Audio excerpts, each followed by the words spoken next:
Great Expectations by Charles Dickens. Chapter 1. My father's family name being Pirrip, and my Christian name Philip, my infant tongue could make of both names nothing longer or more explicit than Pip. So I called myself Pip, and came to be called Pip. I gave Pirrip as my father's family name on the authority of his tombstone and my sister, Mrs. Joe Gargery, who married the blacksmith. As I never saw my father or my mother, and never saw any likeness of either of them, for their days were long before the days of photographs, my first fancies regarding what they were like were unreasonably derived from their tombstones. The shape of the letters on my father's gave me an odd idea that he was a square, stout, dark man with curly black hair. From the character and turn of the inscription, "Also Georgiana, wife of the above," I drew a childish conclusion that my mother was freckled and sickly. To 5 little stone lozenges, each about 1.5 feet long, which were arranged in a neat row beside their grave, and were sacred to the memory of 5 little brothers of mine, who gave up trying to get a living exceedingly early in that universal struggle, I am indebted for a belief I religiously entertained, that they had all been born on their backs with their hands in their trouser pockets, and had never taken them out in this state of existence. Ours was the marsh country, down by the river, within, as the river wound, 20 miles of the sea. My first most vivid and broad impression of the identity of things seems to me to have been gained on a memorable raw afternoon towards evening. At such a time I found out for certain that this bleak place overgrown with nettles was the churchyard, and that Philip Pirrip, late of this parish, and also Georgiana, wife of the above, were dead and buried, and that Alexander, Bartholomew, Abraham, Tobias, and Roger, infant children of the aforesaid, were also dead and buried, and that the dark flat wilderness beyond the churchyard, intersected with dikes and mounds and gates, with scattered cattle feeding on it, was the marshes, and that the low leaden line beyond was the river, and that the distant savage lair from which the wind was rushing was the sea, and that the small bundle of shivers growing afraid of it all and beginning to cry was Pip. "Hold your noise!" cried a terrible voice, as a man started up from among the graves at the side of the church porch. "Keep still, you little devil, or I'll cut your throat!" A fearful man, all in coarse grey, with a great iron on his leg. A man with no hat, and with broken shoes, and with an old rag tied round his head. A man who had been soaked in water, and smothered in mud, and lamed by stones, and cut by flints, and stung by nettles, and torn by briars, who limped, and shivered, and glared, and growled, and whose teeth chattered in his head as he seized me by the chin. "Oh, don't cut my throat, sir!" I pleaded in terror. "Pray don't do it, sir!" "Tell us your name," said the man. "Quick!" "Pip, sir." "Once more," said the man, staring at me. "Give it mouth." "Pip. Pip, sir." "Show us where you live," said the man. "Point out the place." I pointed to where our village lay, on the flat inshore among the alder trees and pollards, a mile or more from the church.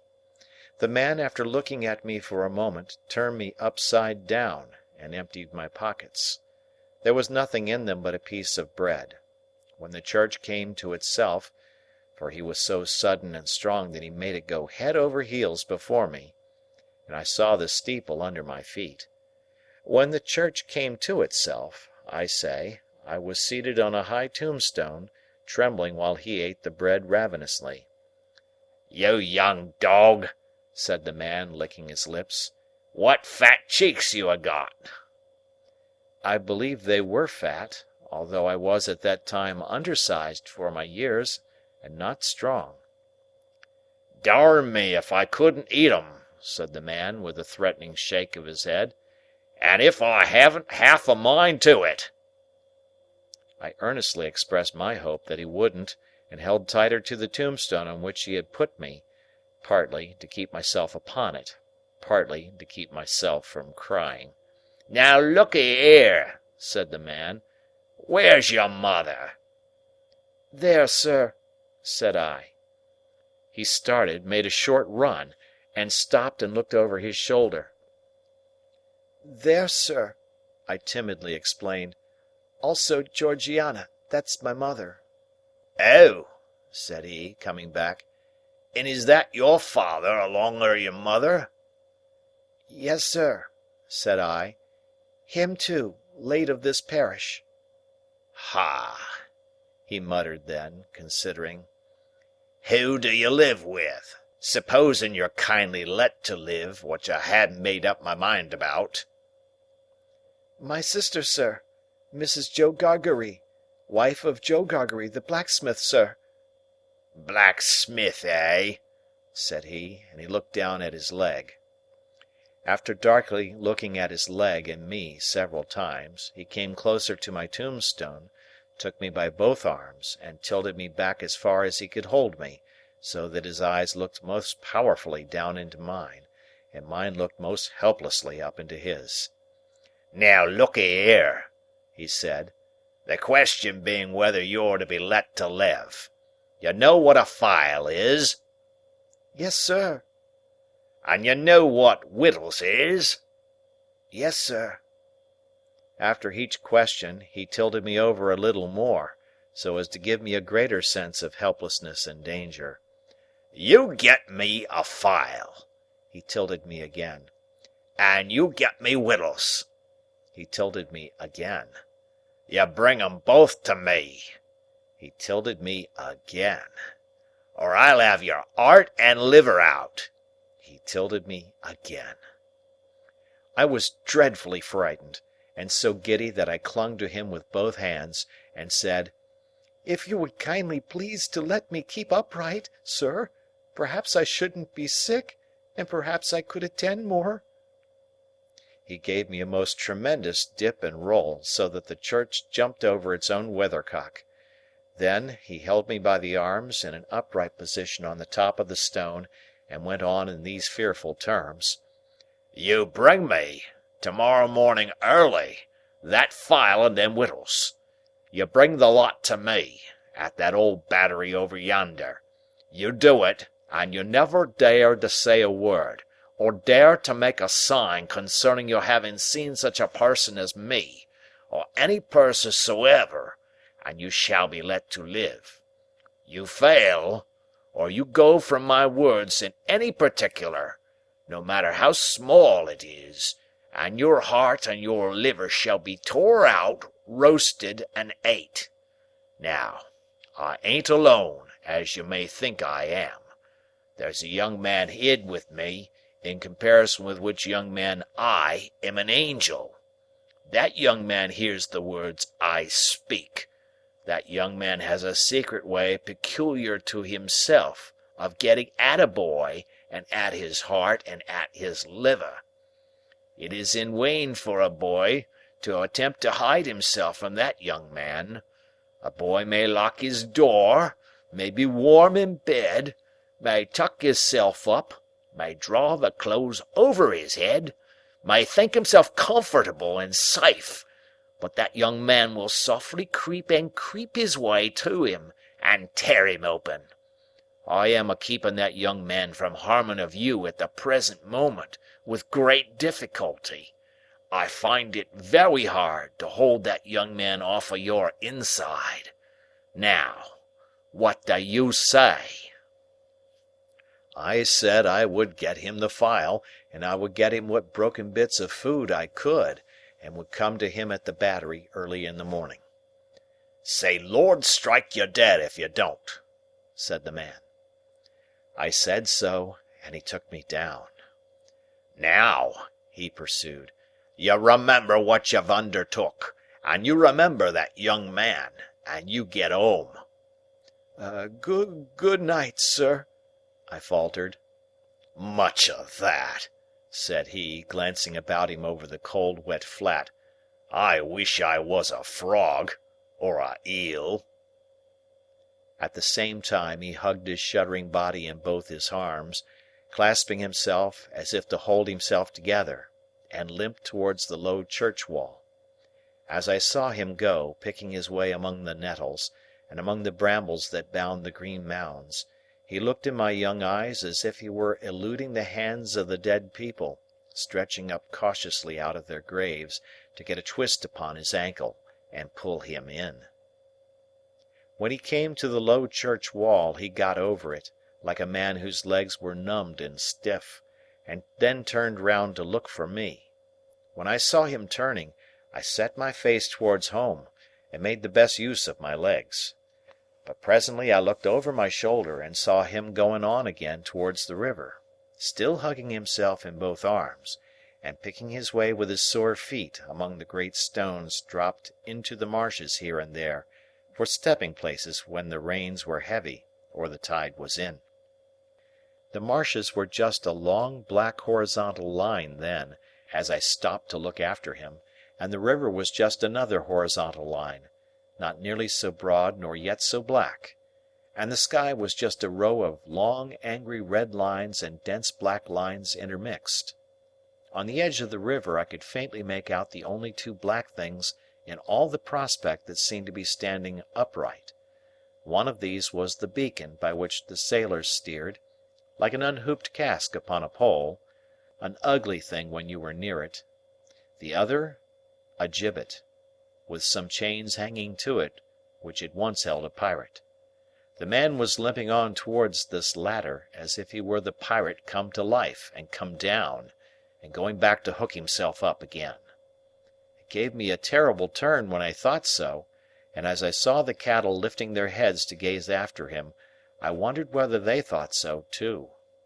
I looked all round for the horrible young man, and could see no signs of him.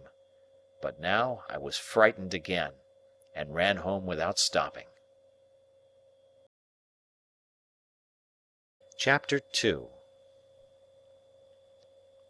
My sister, Mrs. Joe Gargery, was more than 20 years older than I, and had established a great reputation with herself and the neighbours because she had brought me up by hand. Having at that time to find out for myself what the expression meant, and knowing her to have a hard and heavy hand, and to be much in the habit of laying it upon her husband as well as upon me, I supposed that Joe Gargery and I were both brought up by hand. She was not a good-looking woman, my sister, and I had a general impression that she must have made Joe Gargery marry her by hand. Joe was a fair man, with curls of flaxen hair on each side of his smooth face, and with eyes of such a very undecided blue that they seemed to have somehow got mixed with their own whites. He was a mild, good-natured, sweet-tempered, easy-going, foolish, dear fellow, a sort of Hercules in strength, and also in weakness. My sister, Mrs. Joe, with black hair and eyes, had such a prevailing redness of skin that I sometimes used to wonder whether it was possible she washed herself with a nutmeg grater instead of soap. She was tall and bony, and almost always wore a coarse apron, fastened over her figure behind with 2 loops, and having a square impregnable bib in front, that was stuck full of pins and needles. She made it a powerful merit in herself, and a strong reproach against Joe, that she wore this apron so much; though I really see no reason why she should have worn it at all, or why, if she did wear it at all, she should not have taken it off every day of her life. Joe's forge adjoined our house, which was a wooden house, as many of the dwellings in our country were, most of them at that time. When I ran home from the churchyard, the forge was shut up, and Joe was sitting alone in the kitchen. Joe and I being fellow sufferers, and having confidences as such, Joe imparted a confidence to me, the moment I raised the latch of the door and peeped in at him opposite to it, sitting in the chimney corner. "Mrs. Joe has been out a dozen times, looking for you, Pip, and she's out now, making it a baker's dozen." "Is she?" "Yes, Pip," said Joe. "And what's worse, she's got Tickler with her." At this dismal intelligence, I twisted the only button on my waistcoat round and round, and looked in great depression at the fire. Tickler was a wax-ended piece of cane, worn smooth by collision with my tickled frame. "She sat down," said Joe, "and she got up, and she made a grab at Tickler, and she rampaged out. That's what she did," said Joe, slowly clearing the fire between the lower bars with the poker, and looking at it. "She rampaged out, Pip." "Has she been gone long, Joe?" I always treated him as a larger species of child, and as no more than my equal. "Well," said Joe, glancing up at the Dutch clock, "she's been on the rampage this last spell about 5 minutes, Pip. She's a-comin'. Get behind the door, old chap, and have the jack towel betwixt you." I took the advice. My sister, Mrs. Joe, throwing the door wide open, and finding an obstruction behind it, immediately divined the cause, and applied Tickler to its further investigation. She concluded by throwing me (I often served as a connubial missile) at Joe, who, glad to get hold of me on any terms, passed me on into the chimney, and quietly fenced me up there with his great leg. "Where have you been, you young monkey?" said Mrs. Joe, stamping her foot. "Tell me directly what you've been doing to wear me away with fret and fright and worry, or I'll have you out of that corner if you was 50 Pips, and he was 500 Gargeries." "I have only been to the churchyard," said I from my stool, crying and rubbing myself. "Churchyard!" repeated my sister. "If it warn't for me you'd have been to the churchyard long ago, and stayed there. Who brought you up by hand?" "You did," said I. "And why did I do it, I should like to know?" exclaimed my sister. I whimpered, "I don't know." "I don't," said my sister. "I'd never do it again. I know that I may truly say that I've never had this apron of mine off since born you were. It's bad enough to be a blacksmith's wife, and him a Gargery, without being your mother." My thoughts strayed from that question as I looked disconsolately at the fire. For the fugitive out on the marshes with the ironed leg, the mysterious young man, the file, the food, and the dreadful pledge I was under to commit a larceny on those sheltering premises, rose before me in the avenging coals. "Ha!" said Mrs. Joe, restoring Tickler to his station. "Churchyard, indeed! You may well say churchyard, you two." One of us, by the by, had not said it at all. "You'll drive me to the churchyard betwixt you, one of these days, and oh, a precious pair you'd be without me." As she applied herself to set the tea things, Joe peeped down at me over his leg, as if he were mentally casting me and himself up, and calculating what kind of pair we practically should make under the grievous circumstances foreshadowed. After that, he sat feeling his right side flaxen curls and whiskers, and following Mrs. Joe about with his blue eyes, as his manner always was at squally times. My sister had a trenchant way of cutting our bread and butter for us, that never varied. First, with her left hand she jammed the loaf hard and fast against her bib, where it sometimes got a pin into it, and sometimes a needle, which we afterwards got into our mouths.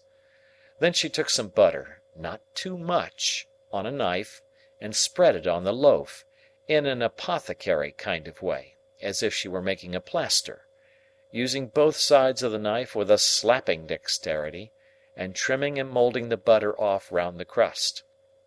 Then, she gave the knife a final smart wipe on the edge of the plaster, and then sawed a very thick round off the loaf, which she finally, before separating from the loaf, hewed into 2 halves, of which Joe got one, and I the other. On the present occasion, though I was hungry, I dared not eat my slice. I felt that I must have something in reserve for my dreadful acquaintance, and his ally, the still more dreadful young man. I knew Mrs. Joe's housekeeping to be of the strictest kind, and that my larcenous researches might find nothing available in the safe. Therefore I resolved to put my hunk of bread and butter down the leg of my trousers. The effort of resolution necessary to the achievement of this purpose I found to be quite awful. It was as if I had to make up my mind to leap from the top of a high house, or plunge into a great depth of water. And it was made the more difficult by the unconscious Joe. In our already mentioned freemasonry as fellow-sufferers, and in his good-natured companionship with me, it was our evening habit to compare the way we bit through our slices, by silently holding them up to each other's admiration now and then, which stimulated us to new exertions. To-night, Joe several times invited me, by the display of his fast diminishing slice, to enter upon our usual friendly competition, but he found me each time with my yellow mug of tea on one knee and my untouched bread and butter on the other. At last, I desperately considered that the thing I contemplated must be done, and that it had best be done in the least improbable manner consistent with the circumstances. I took advantage of a moment when Joe had just looked at me, and got my bread and butter down my leg. Joe was evidently made uncomfortable by what he supposed to be my loss of appetite, and took a thoughtful bite out of his slice, which he didn't seem to enjoy. He turned it about in his mouth much longer than usual, pondering over it a good deal, and after all gulped it down like a pill. He was about to take another bite, and had just got his head on one side for a good purchase on it, when his eye fell on me, and he saw that my bread and butter was gone. The wonder and consternation with which Joe stopped on the threshold of his bite and stared at me were too evident to escape my sister's observation. "What's the matter now?" said she, smartly, as she put down her cup. "I say, you know," muttered Joe, shaking his head at me in very serious remonstrance, "Pip, old chap, you'll do yourself a mischief. It'll stick somewhere. You can't have chewed it, Pip." "What's the matter now?" repeated my sister, more sharply than before. "If you can cough any trifle of it up, Pip, I'd recommend you to do it," said Joe, all aghast. "Manners is manners, but still your 'ealth's your 'ealth." By this time my sister was quite desperate, so she pounced on Joe, and taking him by the two whiskers, knocked his head for a little while against the wall behind him, while I sat in the corner, looking guiltily on. "Now perhaps you'll mention what's the matter," said my sister, out of breath. "You staring great stuck pig!" Joe looked at her in a helpless way, then took a helpless bite, and looked at me again. "You know, Pip," said Joe, solemnly, with his last bite in his cheek, and speaking in a confidential voice as if we two were quite alone, "you and me is always friends, and I'd be the last to tell upon you any time. But such a—" he moved his chair, and looked about the floor between us, and then again at me, "such a most uncommon bolt as that." "Been bolting his food, has he?" cried my sister. "You know, old chap," said Joe, looking at me and not at Mrs. Joe, with his bite still in his cheek, "I bolted myself when I was your age. Frequent, and as a boy I've been among a many bolters. But I never seen your bolting equal yet, Pip, and it's a mercy you ain't bolted dead." My sister made a dive at me, and fished me up by the hair, saying nothing more than the awful words, "You come along and be dosed." Some medical beast had revived tar water in those days as a fine medicine, and Mrs. Joe always kept a supply of it in the cupboard, having a belief in its virtues correspondent to its nastiness. At the best of times, so much of this elixir was administered to me as a choice restorative, that I was conscious of going about smelling like a new fence. On this particular evening the urgency of my case demanded a pint of this mixture, which was poured down my throat, for my greater comfort, while Mrs. Joe held my head under her arm, as a boot would be held in a boot-jack. Joe got off with half a pint, but was made to swallow that, much to his disturbance, as he sat slowly munching and meditating before the fire. "Because he had had a turn." Judging from myself, I should say he certainly had a turn afterwards, if he had had none before. Conscience is a dreadful thing when it accurses man or boy, but when, in the case of a boy, that secret burden cooperates with another secret burden down the leg of his trousers, it is, as I can testify, a great punishment. The guilty knowledge that I was going to rob Mrs. Joe—I never thought I was going to rob Joe, for I never thought of any of the housekeeping property as his—united to the necessity of always keeping one hand on my bread and butter as I sat, or when I was ordered about the kitchen on any small errand, almost drove me out of my mind. Then, as the marsh winds made the fire glow and flare, I thought I heard the voice outside of the man with the iron on his leg who had sworn me to secrecy, declaring that he couldn't and wouldn't starve until tomorrow, but must be fed now. At other times, I thought, what if the young man who was with so much difficulty restrained from imbruing his hands in me, should yield to a constitutional impatience, or should mistake the time, and should think himself accredited to my heart and liver to-night instead of tomorrow? If ever anybody's hair stood on end with terror, mine must have done so then. But perhaps nobody's ever did? It was Christmas Eve, and I had to stir the pudding for next day, with a copper stick, from 7 to 8 by the Dutch clock. I tried it with the load upon my leg, and that made me think afresh of the man with the load on his leg, and found the tendency of exercise to bring the bread and butter out at my ankle quite unmanageable. Happily I slipped away, and deposited that part of my conscience in my garret bedroom. "Hark!" said I, when I had done my stirring, and was taking a final warm in the chimney corner before being sent up to bed. "Was that great guns, Joe?" "Ah!" said Joe. "There's another convict off." "What does that mean, Joe?" said I. Mrs. Joe, who always took explanations upon herself, said snappishly, "Escaped! Escaped!" administering the definition like tar water.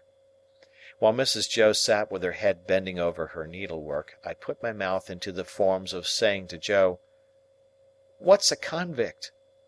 Joe put his mouth into the forms of returning such a highly elaborate answer that I could make out nothing of it but the single word Pip. "There was a convict off last night," said Joe aloud, "after sunset gun, and they fired warning of him, and now it appears they're firing warning of another." "Who's firing?" said I. "Drat that boy!" interposed my sister, frowning at me over her work. "What a questioner he is! Ask no questions, and you'll be told no lies." It was not very polite to herself, I thought, to imply that I should be told lies by her, even if I did ask questions. But she never was polite unless there was company. At this point Joe greatly augmented my curiosity by taking the utmost pains to open his mouth very wide, and to put it into the form of a word that looked to me like sulks. Therefore I naturally pointed to Mrs. Joe, and put my mouth into the form of saying, "Her?" But Joe wouldn't hear of that at all, and again opened his mouth very wide, and shook the form of a most emphatic word out of it. But I could make nothing of the word. "Mrs. Joe," said I, as a last resort, "I should like to know, if you wouldn't much mind, where the firing comes from." "Lord bless the boy!" exclaimed my sister, as if she didn't quite mean that, but rather the contrary. "From the hulks." "Oh!" said I, looking at Joe. "Hulks!" Joe gave a reproachful cough, as much as to say, "Well, I told you so." "And please, what's hulks?" said I. "That's the way with this boy!" exclaimed my sister, pointing me out with her needle and thread, and shaking her head at me. Answer him one question, and he'll ask you a dozen directly. Hulks are prison ships, right across the meshes. We always used that name for marshes in our country. I wonder who's put into prison ships, and why they're put there? Said I, in a general way, and with quiet desperation. It was too much for Mrs. Joe, who immediately rose. I tell you what, young fellow, said she, I didn't bring you up by hand to badger people's lives out. It would be blame to me, and not praise, if I had. People are put into hulks because they murder, and because they rob and forge and do all sorts of bad, and they always begin by asking questions. Now you get along to bed. I was never allowed a candle to light me to bed, and as I went upstairs in the dark, with my head tingling, from Mrs. Joe's thimble being played the tambourine upon it, to accompany her last words, I felt fearfully sensible of the great convenience that the hulks were handy for me. I was clearly on my way there. I had begun by asking questions, and I was going to rob Mrs. Joe. Since that time, which is far enough away now, I have often thought that few people know what secrecy there is in the young under terror, no matter how unreasonable the terror, so that it be terror. I was in mortal terror of the young man who wanted my heart and liver. I was in mortal terror of my interlocutor with the iron leg. I was in mortal terror of myself, from whom an awful promise had been extracted. I had no hope of deliverance through my all-powerful sister, who repulsed me at every turn. I am afraid to think of what I might have done on requirement, in the secrecy of my terror. If I slept at all that night, it was only to imagine myself drifting down the river on a strong spring tide, to the hulks, a ghostly pirate calling out to me through a speaking trumpet, as I passed the gibbet station, that I had better come ashore and be hanged there at once, and not put it off. I was afraid to sleep, even if I had been inclined, for I knew that at the first faint dawn of morning I must rob the pantry. There was no doing it in the night, for there was no getting a light by easy friction then. To have got one I must have struck it out of flint and steel, and have made a noise like the very pirate himself rattling his chains. As soon as the great black velvet pall outside my little window was shot with grey, I got up and went downstairs, every board upon the way, and every crack in every board calling after me, "Stop, thief!" and "Get up, Mrs. Joe!" In the pantry, which was far more abundantly supplied than usual, owing to the season, I was very much alarmed by a hare hanging up by the heels, whom I rather thought I caught when my back was half turned, winking. I had no time for verification, no time for selection, no time for anything, for I had no time to spare. I stole some bread, some rind of cheese, about half a jar of mincemeat, which I tied up in my pocket handkerchief with my last night's slice, some brandy from a stone bottle, which I decanted into a glass bottle I had secretly used for making that intoxicating fluid, Spanish licorice water, up in my room, diluting the stone bottle from a jug in the kitchen cupboard. A meat bone with very little on it, and a beautiful round compact pork pie.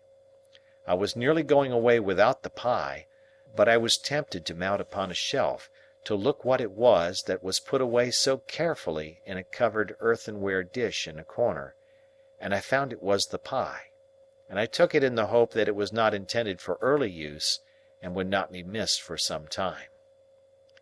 There was a door in the kitchen, communicating with the forge. I unlocked and unbolted that door, and got a file from among Joe's tools. Then I put the fastenings as I had found them, opened the door at which I had entered when I ran home last night, shut it, and ran for the misty marshes. Chapter 3. It was a rainy morning, and very damp. I had seen the damp lying on the outside of my little window, as if some goblin had been crying there all night, and using the window for a pocket handkerchief. Now, I saw the damp lying on the bare hedges and spare grass, like a coarser sort of spider's webs. hanging itself from twig to twig and blade to blade. On every rail and gate wet lay clammy, and the marsh mist was so thick that the wooden finger on the post directing people to our village, a direction which they never accepted, for they never came there, was invisible to me until I was quite close under it. Then, as I looked up at it, while it dripped, it seemed to my oppressed conscience like a phantom devoting me to the hulks. The mist was heavier yet when I got out upon the marshes, so that instead of my running at everything, everything seemed to run at me. This was very disagreeable to a guilty mind. The gates and dikes and banks came bursting at me through the mist, as if they cried as plainly as could be, "A boy with somebody else's pork pie! Stop him!" The cattle came upon me with like suddenness, staring out of their eyes, and steaming out of their nostrils. "Halloa, young thief!" One black ox, with a white cravat on, who even had to my awakened conscience something of a clerical air, fixed me so obstinately with his eyes, and moved his blunt head round in such an accusatory manner as I moved round, that I blubbered out to him, "I couldn't help it, sir. It wasn't for myself I took it." Upon which he put down his head, blew a cloud of smoke out of his nose, and vanished with a kick-up of his hind legs and a flourish of his tail. All this time I was getting on towards the river, but however fast I went, I couldn't warm my feet, to which the damp cold seemed riveted, as the iron was riveted to the leg of the man I was running to meet. I knew my way to the battery, pretty straight, for I had been down there on a Sunday with Joe, and Joe, sitting on an old gun, had told me that when I was 'prentice to him, regularly bound, we would have such larks there. However, in the confusion of the mist, I found myself at last too far to the right, and consequently had to try back along the riverside, on the bank of loose stones above the mud and the stakes that staked the tide out. Making my way along here with all dispatch, I had just crossed a ditch which I knew to be very near the battery, and had just scrambled up the mound beyond the ditch, when I saw the man sitting before me. His back was towards me, and he had his arms folded, and was nodding forward, heavy with sleep. I thought he would be more glad if I came upon him with his breakfast, in that unexpected manner, so I went forward softly and touched him on the shoulder. He instantly jumped up, and it was not the same man, but another man. And yet this man was dressed in coarse grey too, and had a great iron on his leg, and was lame, and hoarse, and cold, and was everything that the other man was, except that he had not the same face, and had a flat broad-brimmed low-crowned felt hat on. All this I saw in a moment, for I had only a moment to see it in. He swore an oath at me, made a hit at me. It was a round, weak blow that missed me and almost knocked himself down, for it made him stumble, and then he ran into the mist, stumbling twice as he went, and I lost him. "It's the young man," I thought, feeling my heart shoot as I identified him. I dare say I should have felt a pain in my liver too, if I had known where it was. I was soon at the battery after that, and there was the right man, hugging himself and limping to and fro, as if he had never all night left off hugging and limping, waiting for me. He was awfully cold, to be sure. I half expected to see him drop down before my face and die of deadly cold. His eyes looked so awfully hungry, too, that when I handed him the file and he laid it down on the grass, it occurred to me he would have tried to eat it if he had not seen my bundle. He did not turn me upside down this time to get at what I had, but left me right side upwards while I opened the bundle and emptied my pockets. "What's in the bottle, boy?" said he. "Brandy," said I. He was already handing mincemeat down his throat in a most curious manner, more like a man who was putting it away somewhere in a violent hurry than a man who was eating it, but he left off to take some of the liquor. He shivered all the while so violently that it was quite as much as he could do to keep the neck of the bottle between his teeth without biting it off. "I think you have got the ague," said I. I'm much of your opinion, boy," said he. "It's bad about here," I told him. "You've been lying out on the meshes, and they're dreadful aguish. Rheumatic, too." "I'll eat my breakfast afore they're the death of me," said he. "I'd do that, if I was going to be strung up to that there gallows as there is over there, directly afterwards. I'll beat the shivers so far, I'll bet you." He was gobbling mincemeat, meat bone, bread, cheese, and pork pie, all at once, staring distrustfully while he did so at the mist all around us, and often stopping, even stopping his jaws, to listen. Some real or fancied sound, some clink upon the river or breathing of beast upon the marsh, now gave him a start, and he said suddenly, "You're not a deceiving imp? You brought no one with you?" "No, sir, no." "Nor give no one the office to follow you?" "No." "Well," said he, "I believe you. You'd be but a fierce young hound indeed if at your time of life you could help to hunt a wretched varmint hunted as near death and dunghill as this poor wretched varmint is." Something clicked in his throat, as if he had works in him like a clock, and was going to strike, and he smeared his ragged rough sleeve over his eyes. Pitying his desolation, and watching him as he gradually settled down upon the pie, I made bold to say, "I'm glad you enjoy it." "Did you speak?" "I said I was glad you enjoyed it." "Thank'ee, my boy, I do." I had often watched a large dog of ours eating his food, and I now noticed a decided similarity between the dog's way of eating and the man's. The man took strong, sharp, sudden bites, just like the dog. He swallowed, or rather snapped up, every mouthful, too soon and too fast, and he looked sideways here and there while he ate, as if he thought there was danger in every direction of somebody's coming to take the pie away. He was altogether too unsettled in his mind over it, to appreciate it comfortably, I thought, or to have anybody to dine with him, without making a chop with his jaws at the visitor. In all of which particulars he was very like the dog. "I am afraid you won't leave any of it for him," said I timidly, after a silence during which I had hesitated as to the politeness of making the remark. "There's no more to be got where that came from." It was the certainty of this fact that impelled me to offer the hint. "Leave any for him? Who's him?" said my friend, stopping in his crunching of pie crust. "The young man that you spoke of, that was hid with you." "Oh, ah!" he returned, with something like a gruff laugh. "Him? Yes, yes. He don't want no wittles." "I thought he looked as if he did," said I. The man stopped eating and regarded me with the keenest scrutiny and the greatest surprise. "Looked? When?" "Just now." "Where?" "Yonder," said I, pointing. "Over there, where I found him nodding asleep, and thought it was you." He held me by the collar and stared at me so, that I began to think his first idea about cutting my throat had revived.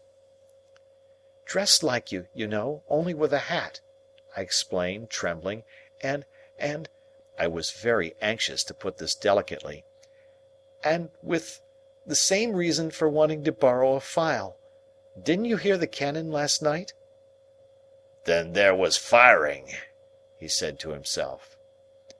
"I wonder you shouldn't have been sure of that," I returned, "for we heard it up at home, and that's farther away, and we were shut in besides."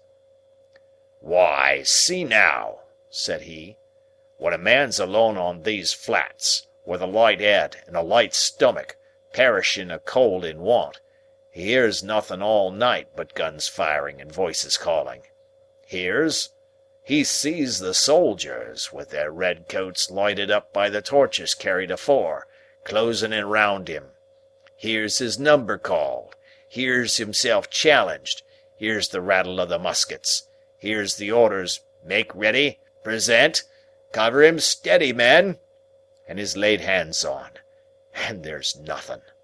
Why, if I see one pursuing party last night, coming up in order, damn 'em, with their tramp, tramp, I see 100. And as to firing, why, I see the mist shake with the cannon, arter it with broad day. But this man," he had said all the rest, as if he had forgotten my being there, "did you notice anything in him?" "He had a badly bruised face," said I, recalling what I hardly knew I knew. "Not here!" exclaimed the man, striking his left cheek mercilessly with the flat of his hand. "Yes, there." "Where is he?" He crammed what little food was left into the breast of his grey jacket. "Show me the way he went. I'll pull him down like a bloodhound. Curse this iron on my sore leg. Give us hold of the file, boy." I indicated in what direction the mist had shrouded the other man, and he looked up at it for an instant, but he was down on the rank wet grass, filing at his iron like a madman, and not minding me or minding his own leg, which had an old chafe upon it and was bloody, but which he handled as roughly as if it had no more feeling in it than the file. I was very much afraid of him again, now that he had worked himself into this fierce hurry, and I was likewise very much afraid of keeping away from home any longer. I told him I must go, but he took no notice, so I thought the best thing I could do was to slip off. The last I saw of him, his head was bent over his knee, and he was working hard at his fetter, muttering impatient imprecations at it and at his leg. The last I heard of him, I stopped in the mist to listen, and the file was still going. Chapter 4.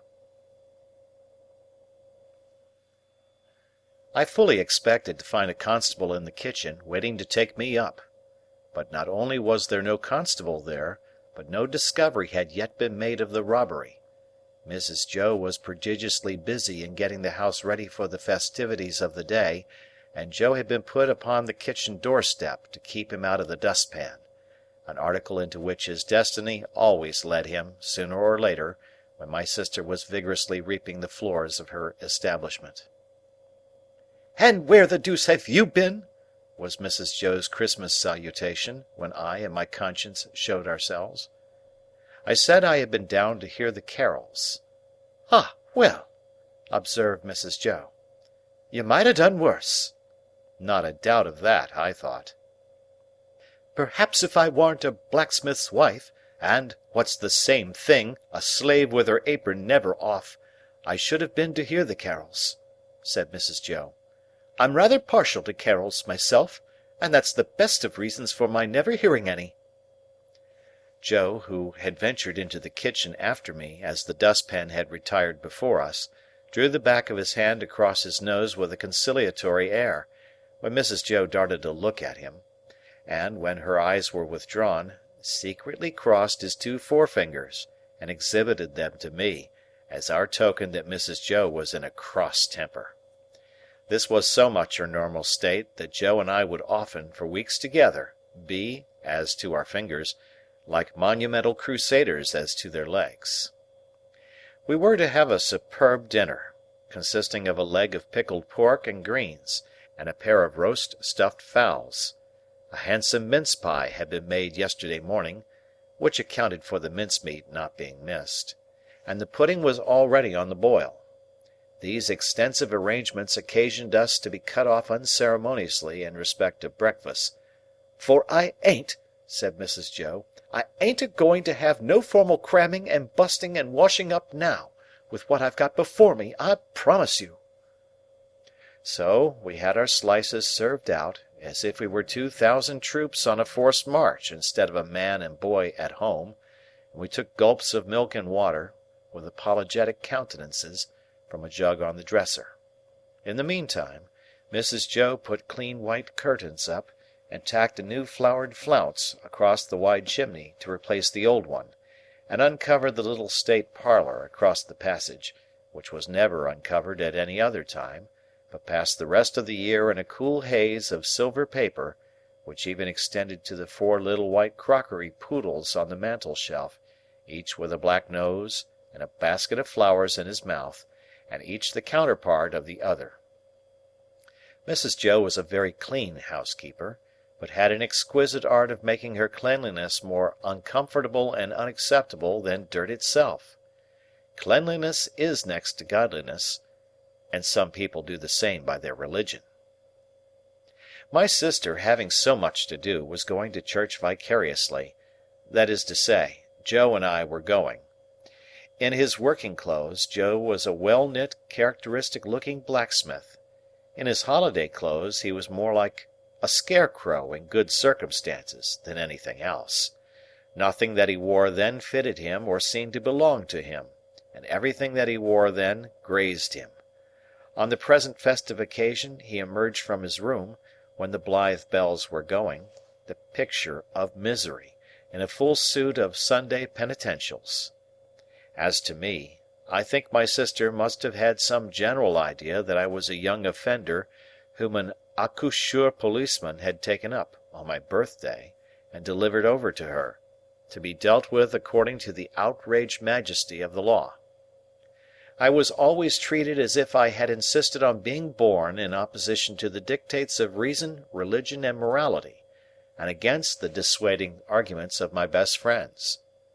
Even when I was taken to have a new suit of clothes, the tailor had orders to make them like a kind of reformatory, and on no account to let me have the free use of my limbs. Joe and I going to church, therefore, must have been a moving spectacle for compassionate minds. Yet, what I suffered outside was nothing to what I underwent within. The terrors that had assailed me whenever Mrs. Joe had gone near the pantry, or out of the room, were only to be equalled by the remorse with which my mind dwelt on what my hands had done.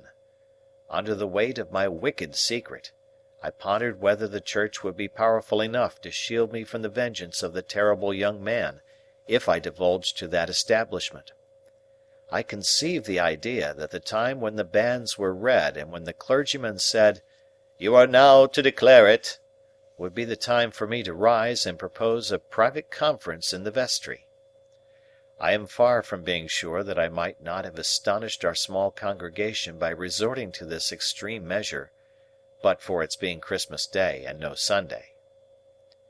Mr. Wopsle, the clerk at church, was to dine with us, and Mr. Hubble the wheelwright, and Mrs. Hubble, and Uncle Pumblechook, Joe's uncle, but Mrs. Joe appropriated him, who was a well-to-do corn chandler in the nearest town, and drove his own chaise cart.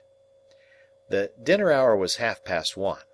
When Joe and I got home, we found the table laid, and Mrs. Joe dressed, and the dinner dressing, and the front door unlocked (it never was at any other time) for the company to enter by, and everything most splendid, and still not a word of the robbery. The time came, without bringing with it any relief to my feelings, and the company came. Mr. Wopsle, united to a Roman nose and a large shining bald forehead, had a deep voice, which he was uncommonly proud of. Indeed, it was understood among his acquaintance that if you could only give him his head, he would read the clergyman into fits.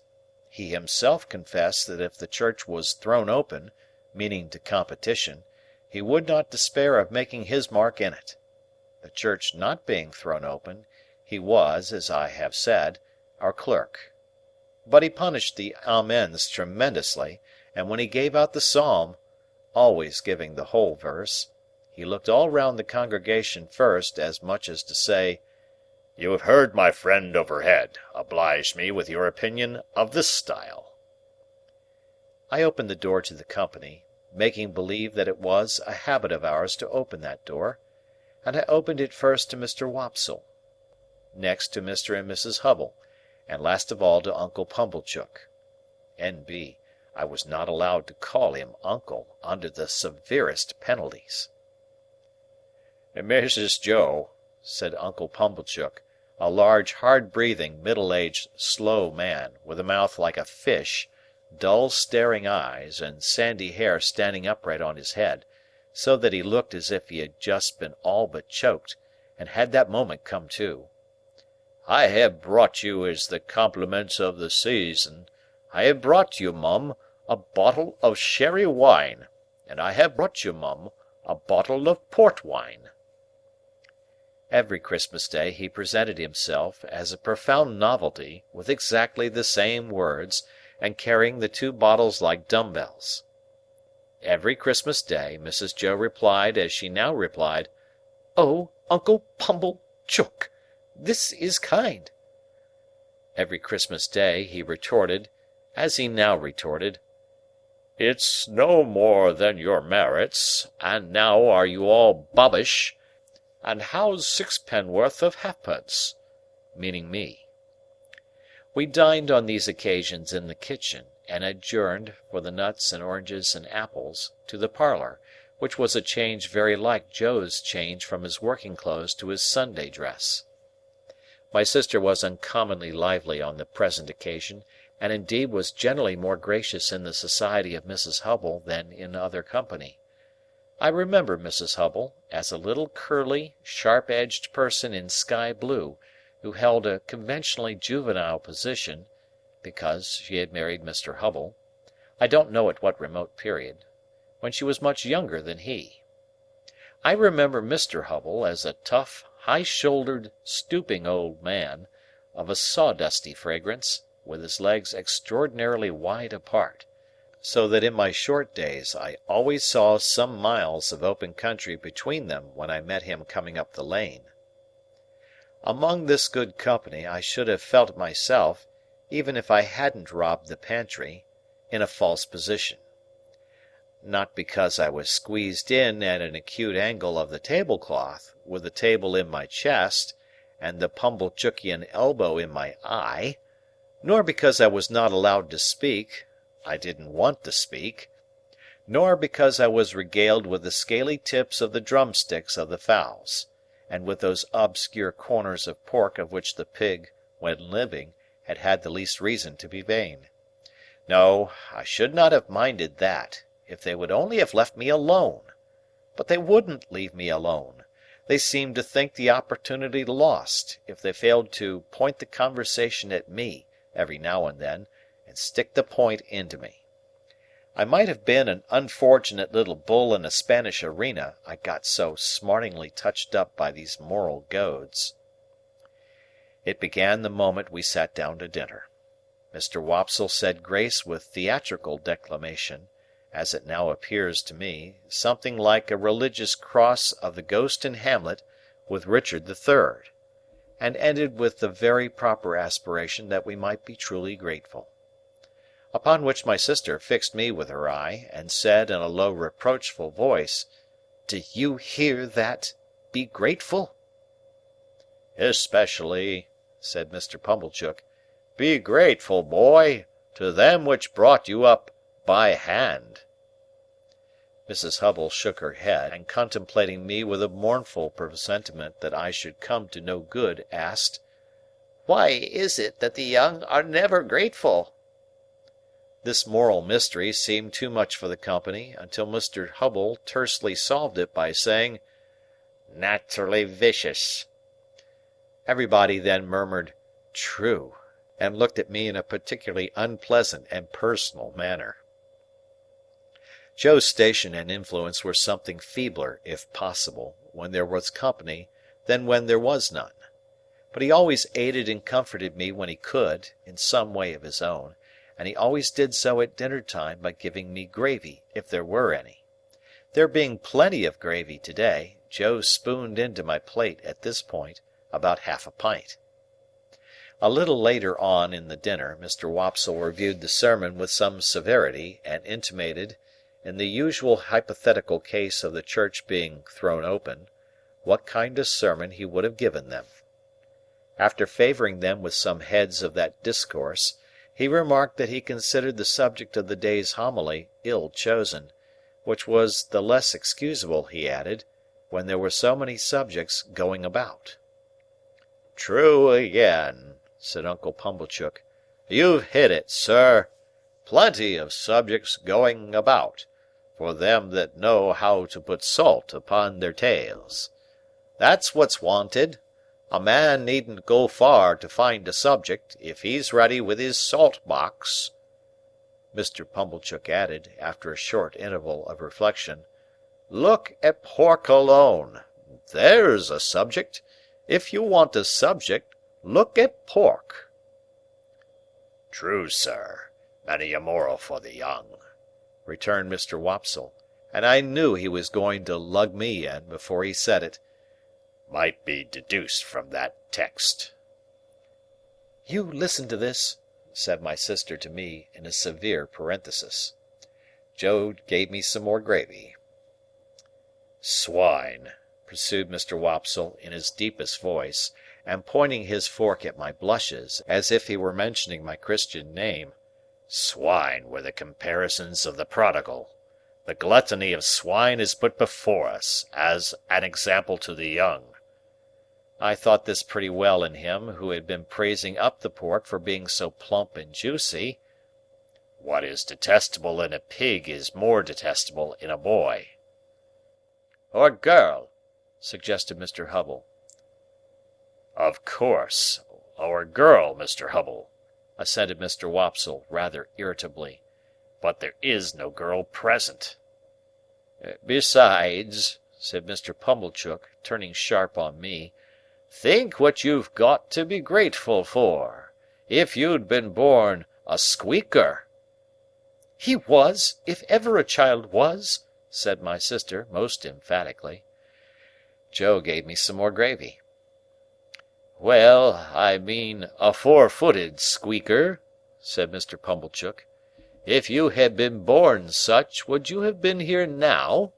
Not you." "Unless in that form," said Mr. Wopsle, nodding towards the dish. "But I don't mean in that form, sir," returned Mr. Pumblechook, who had an objection to being interrupted. "I mean enjoying himself with his elders and betters, and improving himself with their conversation, and rolling in the lap of luxury. Would he have been doing that? No, he wouldn't. And what would have been your destination?" turning on me again. "You would have been disposed of for so many shillings, according to the market price of the article, and Dunstable the butcher would have come up to you as you lay in your straw, and he would have whipped you under his left arm, and with his right he would have tucked up his frock to get a penknife from out of his waistcoat pocket, and he would have shed your blood and had your life. No bringing up by hand then, not a bit of it." Joe offered me more gravy, which I was afraid to take. "He was a world of trouble to you, ma'am," said Mrs. Hubble, commiserating my sister. "Trouble?" echoed my sister. "Trouble?" and then entered on a fearful catalogue of all the illnesses I had been guilty of, and all the acts of sleeplessness I had committed, and all the high places I had tumbled from, and all the low places I had tumbled into, and all the injuries I had done myself, and all the times she had wished me in my grave, and I had contumaciously refused to go there. I think the Romans must have aggravated one another very much with their noses. Perhaps they became the restless people they were in consequence. Anyhow, Mr. Wopsle's Roman nose so aggravated me, during the recital of my misdemeanours, that I should have liked to pull it until he howled. But, all I had endured up to this time was nothing in comparison with the awful feelings that took possession of me, when the pause was broken which ensued upon my sister's recital, and in which pause everybody had looked at me, as I felt painfully conscious, with indignation and abhorrence. "Yet," said Mr. Pumblechook, leading the company gently back to the theme from which they had strayed, "pork, regarded as biled, is rich too, ain't it?" "Have a little brandy, uncle," said my sister. Oh, heavens, it had come at last! He would find it was weak. He would say it was weak, and I was lost. I held tight to the leg of the table under the cloth, with both hands, and awaited my fate. My sister went for the stone bottle, came back with the stone bottle, and poured his brandy out, no one else taking any. The wretched man trifled with his glass, took it up, looked at it through the light, put it down, prolonged my misery. All this time Mrs. Joe and Joe were briskly clearing the table for the pie and pudding. I couldn't keep my eyes off him.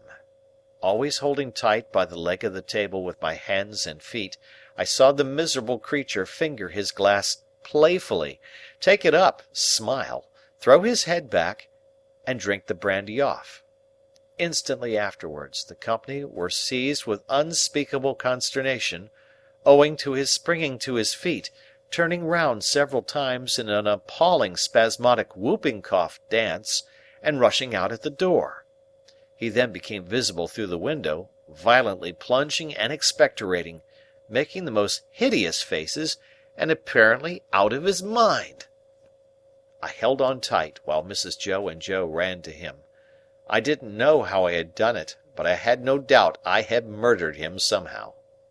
In my dreadful situation, it was a relief when he was brought back, and surveying the company all round as if they had disagreed with him, sank down into his chair with one significant gasp. Tar! I had filled up the bottle from the tar-water jug. I knew he would be worse by and by. I moved the table, like a medium of the present day, by the vigour of my unseen hold upon it. "Tar!" cried my sister, in amazement. "Why, how could ever tar come there?" But Uncle Pumblechook, who was omnipotent in that kitchen, wouldn't hear the word, wouldn't hear of the subject, imperiously waved it all away with his hand, and asked for hot gin and water. My sister, who had begun to be alarmingly meditative, had to employ herself actively in getting the gin, the hot water, the sugar, and the lemon peel, and mixing them. For the time being, at least, I was saved. I still held on to the leg of the table, but clutched it now with the fervour of gratitude. By degrees I became calm enough to release my grasp and partake of pudding. Mr. Pumblechook partook of pudding. All partook of pudding.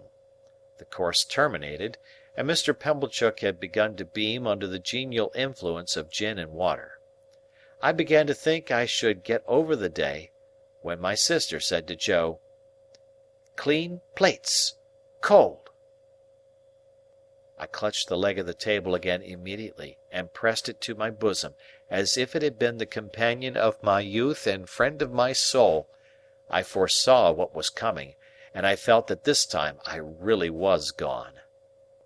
"You must taste," said my sister, addressing the guests with her best grace, "you must taste, to finish with, such a delightful and delicious present of Uncle Pumblechook's."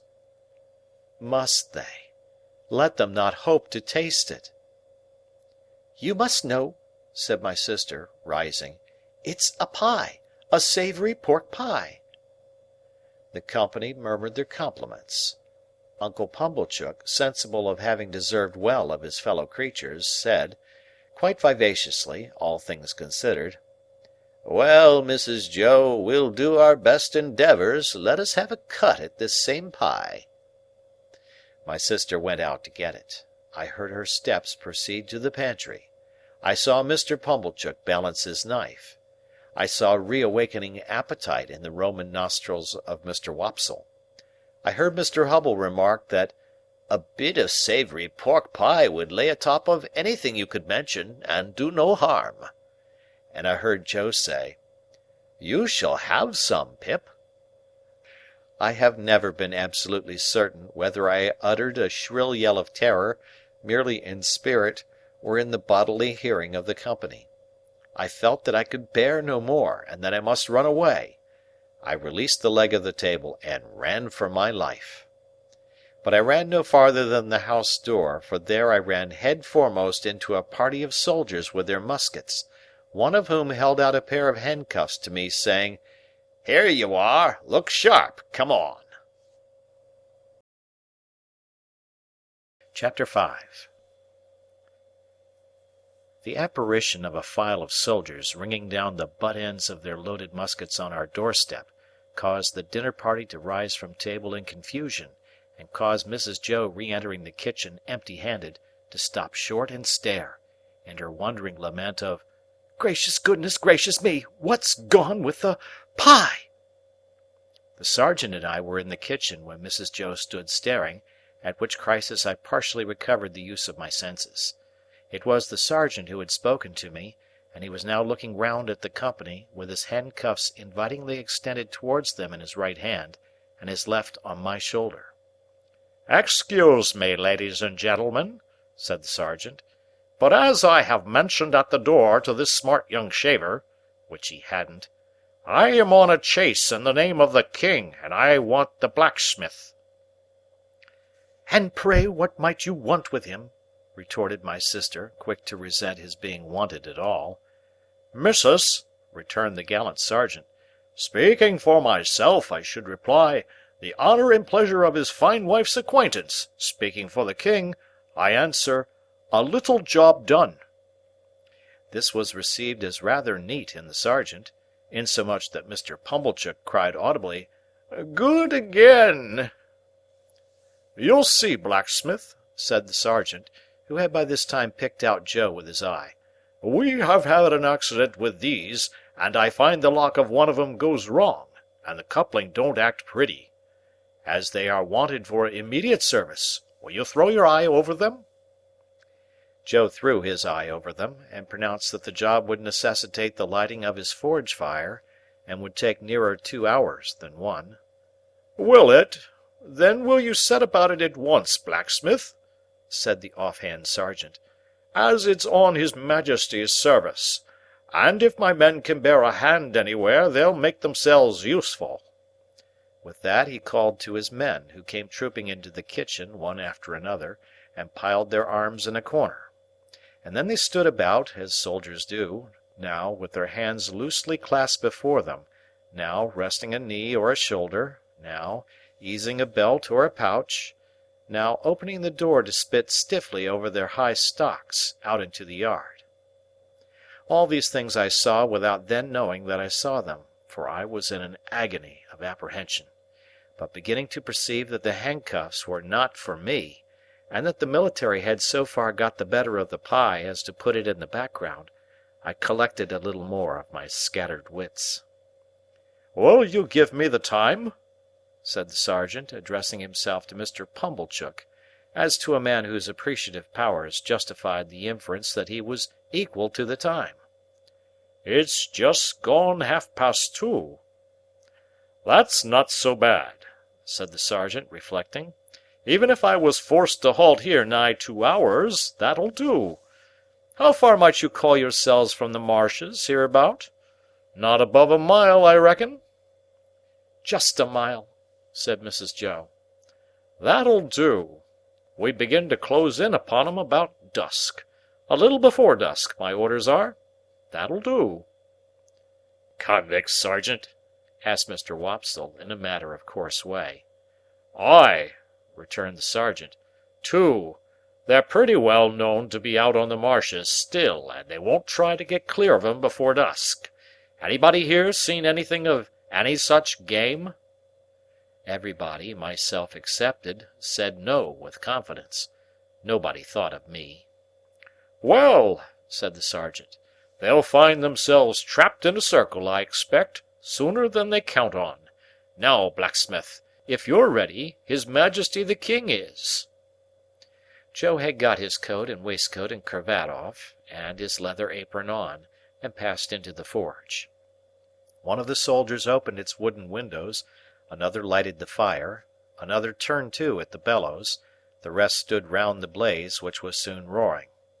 Then Joe began to hammer and clink, and we all looked on. The interest of the impending pursuit not only absorbed the general attention, but even made my sister liberal. She drew a pitcher of beer from the cask for the soldiers, and invited the sergeant to take a glass of brandy. But Mr. Pumblechook said sharply, "Give him wine, mum. I'll engage there's no tar in that." So the sergeant thanked him, and said that as he preferred his drink without tar, he would take wine, if it was equally convenient. When it was given him, he drank His Majesty's health and compliments of the season, and took it all at a mouthful, and smacked his lips. Good stuff, eh, Sergeant?" said Mr. Pumblechook. "I'll tell you something," returned the sergeant. "I suspect that stuff's of your providing." Mr. Pumblechook, with a fat sort of laugh, said, "Aye, why?" "Because," returned the sergeant, clapping him on the shoulder, "you're a man that knows what's what." "Do you think so?" said Mr. Pumblechook, with his former laugh. "Have another glass." "With you, hob and nob," returned the sergeant. "The top of mine to the foot of yours. The foot of yours to the top of mine. Ring once, ring twice. The best tune on the musical glasses. Your health.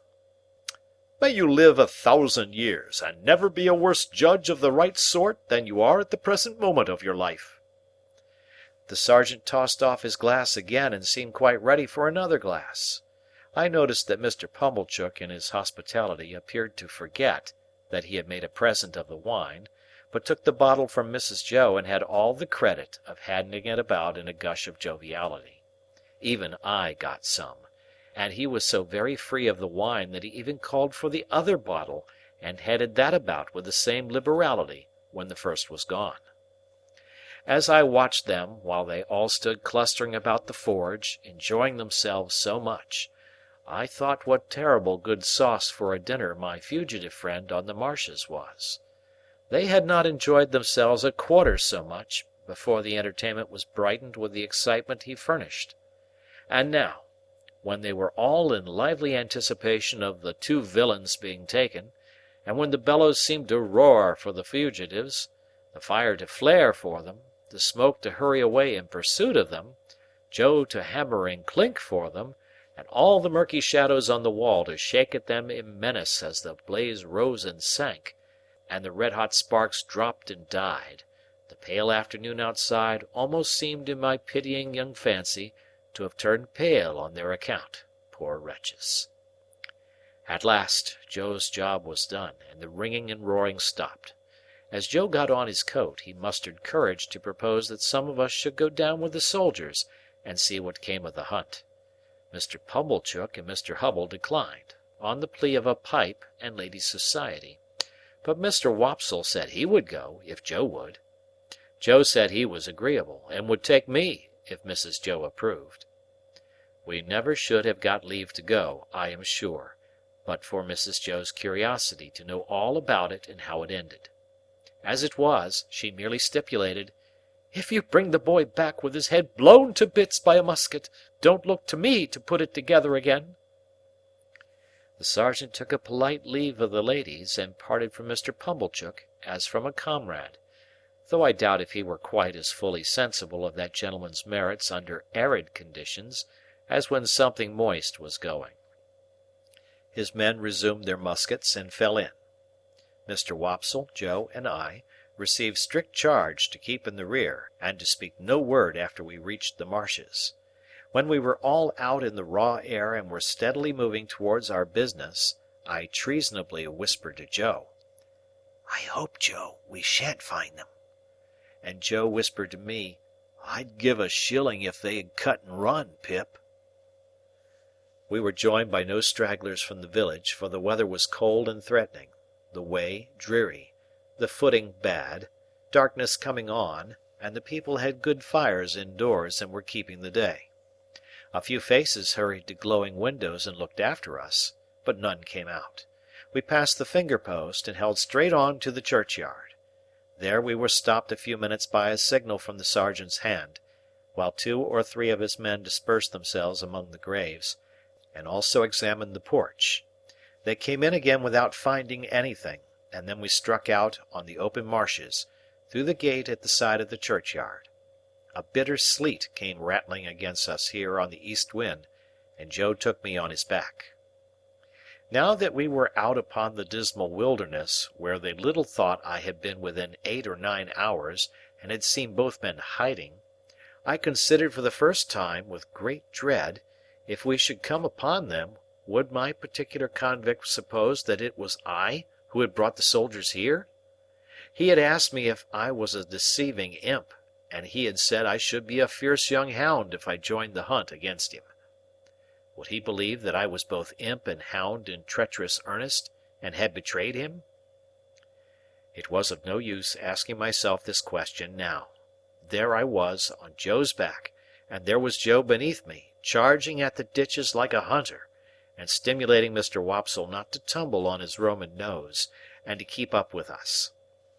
The soldiers were in front of us, extending in a pretty wide line with an interval between man and man. We were taking the course I had begun with, and from which I had diverged in the mist. Either the mist was not out again yet, or the wind had dispelled it.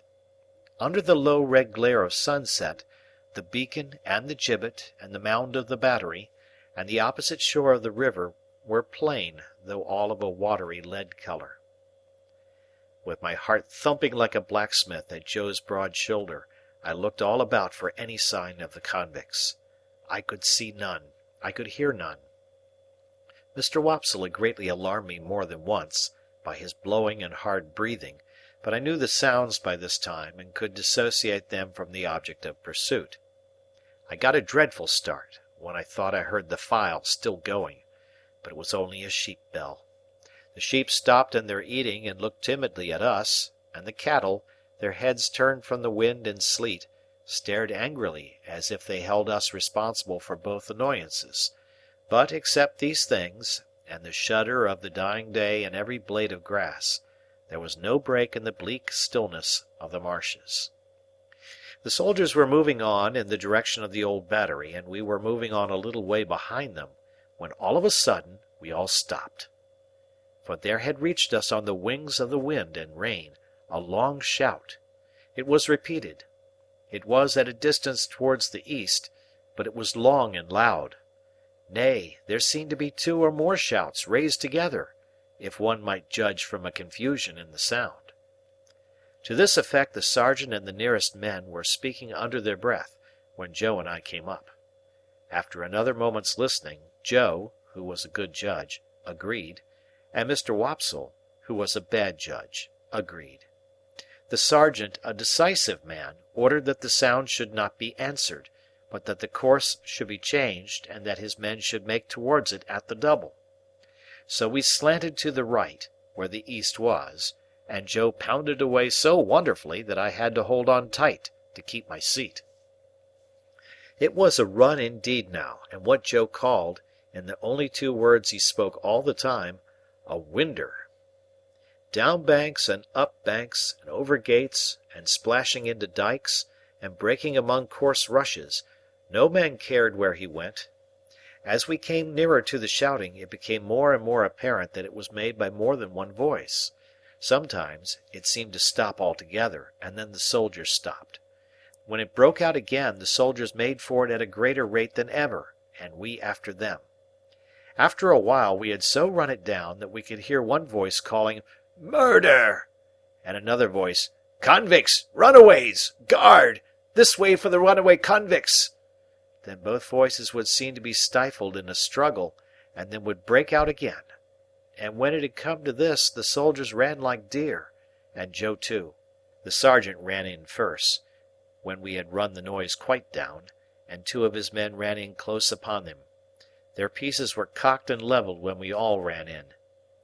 "Here are both men," panted the sergeant, struggling at the bottom of a ditch. "Surrender, you 2, and confound you for 2 wild beasts! Come asunder!" Water was splashing, and mud was flying, and oaths were being sworn, and blows were being struck, when some more men went down into the ditch to help the sergeant, and dragged out, separately, my convict and the other one. Both were bleeding and panting and execrating and struggling, but of course I knew them both directly. "Mind!" said my convict, wiping blood from his face with his ragged sleeves, and shaking torn hair from his fingers. "I took him. I give him up to you. Mind that." "It's not much to be particular about," said the sergeant. "It'll do you small good, my man, being in the same plight yourself. Handcuffs there." "I don't expect it to do me any good. I don't want it to do me more good than it does now," said my convict, with a greedy laugh. "I took him. He knows it. That's enough for me."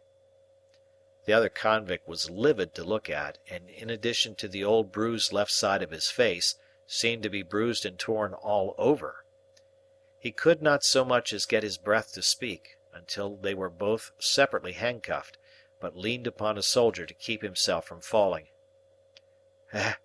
Take notice, guard. He tried to murder me," were his first words.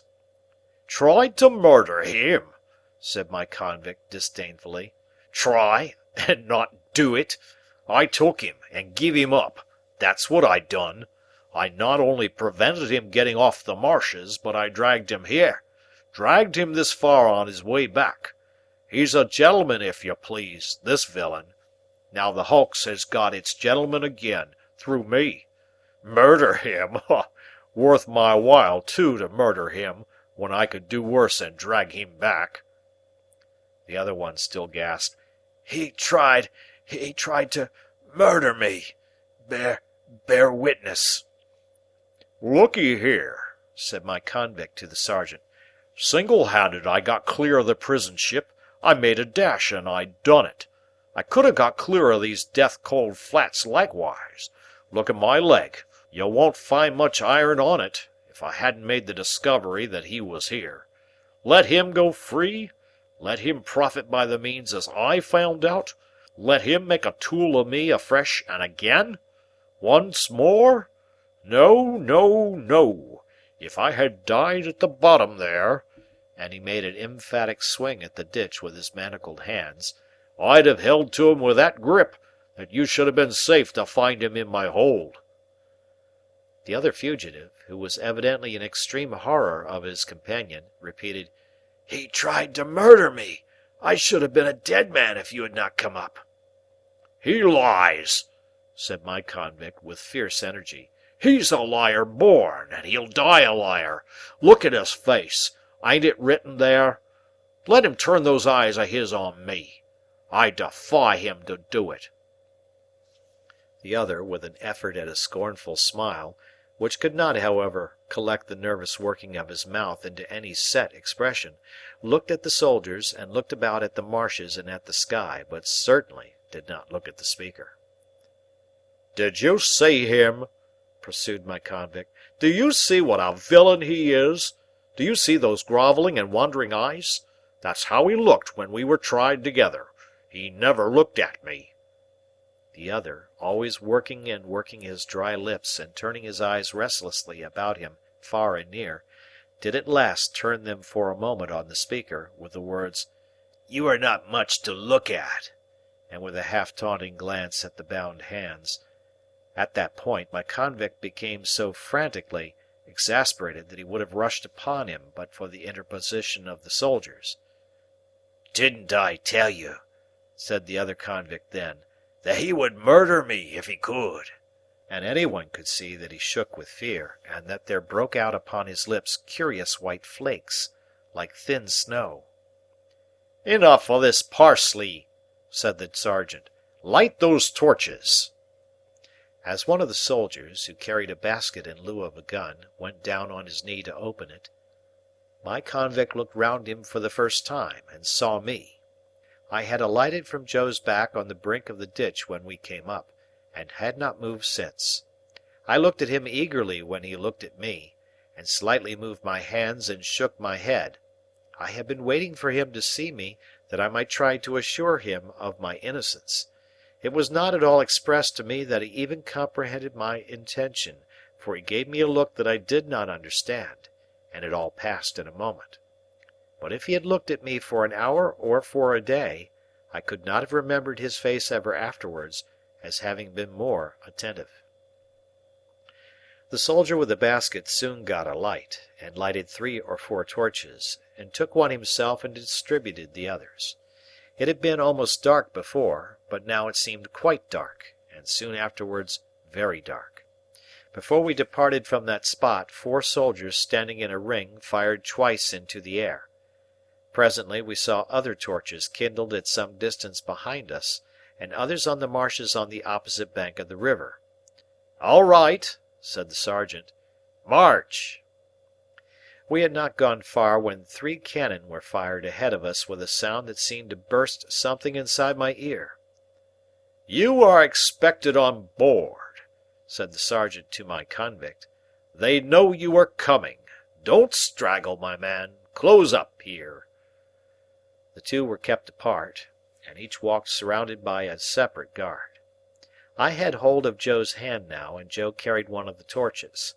Mr. Wopsle had been for going back, but Joe was resolved to see it out, so we went on with the party. There was a reasonably good path now, mostly on the edge of the river, with a divergence here and there where a dike came, with a miniature windmill on it and a muddy sluice gate. When I looked round, I could see the other lights coming in after us. The torches we carried dropped great blotches of fire upon the track, and I could see those too, lying smoking and flaring. I could see nothing else but black darkness. Our lights warmed the air about us with their pitchy blaze, and the 2 prisoners seemed rather to like that, as they limped along in the midst of the muskets. We could not go fast, because of their lameness, and they were so spent that 2 or 3 times we had to halt while they rested. After an hour or so of this travelling, we came to a rough wooden hut and a landing place. There was a guard in the hut, and they challenged, and the sergeant answered. Then we went into the hut, where there was a smell of tobacco and whitewash, and a bright fire, and a lamp, and a stand of muskets, and a drum, and a low wooden bedstead, like an overgrown mangle without the machinery, capable of holding about a dozen soldiers all at once. 3 or 4 soldiers who lay upon it in their greatcoats were not much interested in us, but just lifted their heads and took a sleepy stare, and then lay down again. The sergeant made some kind of report, and some entry in a book, and then the convict who I called the other convict was drafted off with his guard to go on board first. My convict never looked at me except that once. While we stood in the hut, he stood before the fire looking thoughtfully at it, or putting up his feet by turns upon the hob, and looking thoughtfully at them as if he pitied them for their recent adventures. Suddenly he turned to the sergeant and remarked, "I wish to say something respecting this escape. It may prevent some persons laying under suspicion longer me." "You can say what you like," returned the sergeant, standing coolly looking at him with his arms folded, "but you have no call to say it here. You'll have opportunity enough to say about it, and hear about it, before it's done with, you know." "I know, but this is another point, a separate matter. A man can't starve, at least I can't. I took some victuals, up at the village over yonder, where the church stands almost out on the marshes."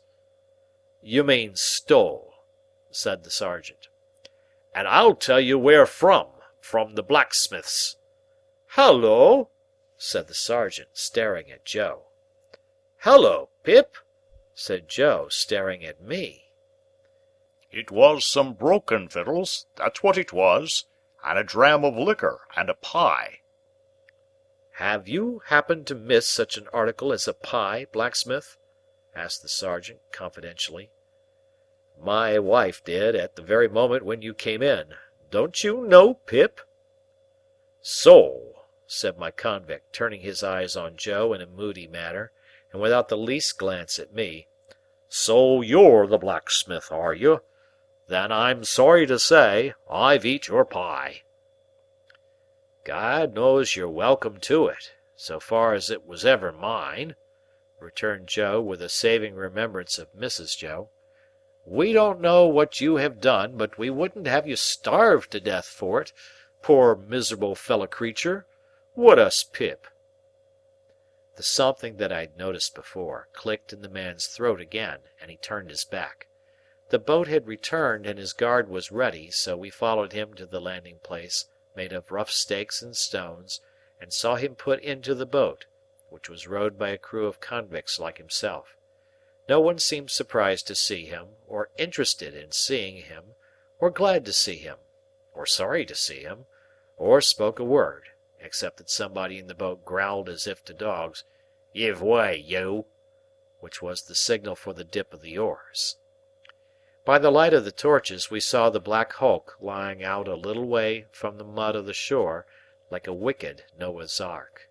Cribbed and barred and moored by massive rusty chains, the prison ship seemed to my young eyes to be ironed like the prisoners. We saw the boat go alongside, and we saw him taken up the side and disappear. Then the ends of the torches were flung hissing into the water, and went out, as if it were all over with him. Chapter 6. My state of mind regarding the pilfering from which I had been so unexpectedly exonerated did not impel me to frank disclosure, but I hope it had some dregs of good at the bottom of it. I do not recall that I felt any tenderness of conscience in reference to Mrs. Joe, when the fear of being found out was lifted off me. But I loved Joe, perhaps for no better reason in those early days than because the dear fellow let me love him, and as to him, my inner self was not so easily composed. It was much upon my mind, particularly when I first saw him looking about for his file, that I ought to tell Joe the whole truth. Yet I did not, and for the reason that I mistrusted that if I did, he would think me worse than I was. The fear of losing Joe's confidence, and of thenceforth sitting in the chimney corner at night staring drearily at my forever lost companion and friend, tied up my tongue. I morbidly represented to myself that if Joe knew it, I never afterwards could see him at the fireside feeling his fair whisker, without thinking that he was meditating on it. That if Joe knew it, I never afterwards could see him glance, however casually, at yesterday's meat or pudding when it came on to-day's table, without thinking that he was debating whether I had been in the pantry. That, if Joe knew it, and at any subsequent period of our joint domestic life remarked that his beer was flat or thick, the conviction that he suspected tar in it would bring a rush of blood to my face. In a word, I was too cowardly to do what I knew to be right, as I had been too cowardly to avoid doing what I knew to be wrong.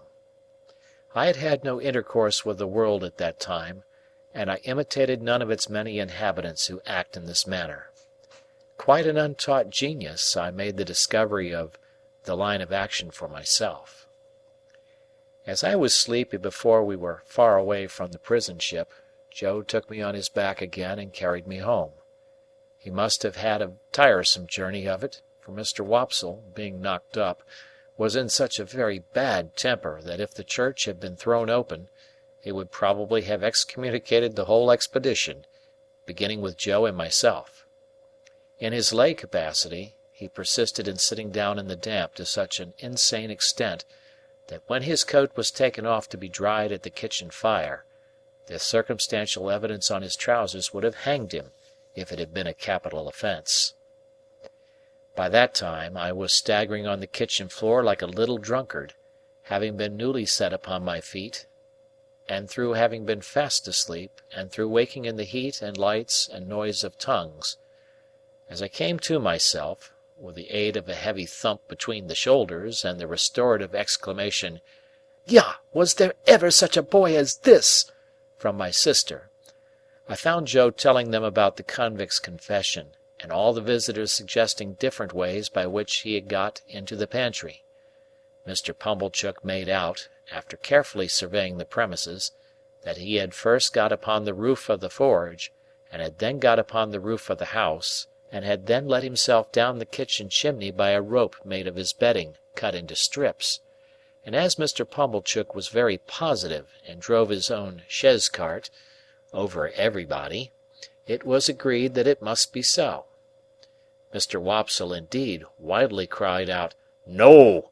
with the feeble malice of a tired man, but as he had no theory, and no coat on, he was unanimously set at naught, not to mention his smoking hard behind, as he stood with his back to the kitchen fire to draw the damp out, which was not calculated to inspire confidence.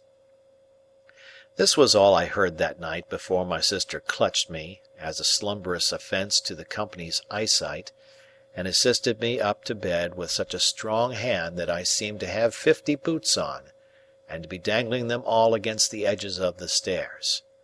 My state of mind, as I have described it, began before I was up in the morning, and lasted long after the subject had died out, and had ceased to be mentioned, saving on exceptional occasions.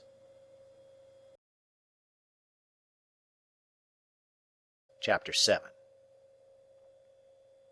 At the time when I stood in the churchyard reading the family tombstones, I had just enough learning to be able to spell them out.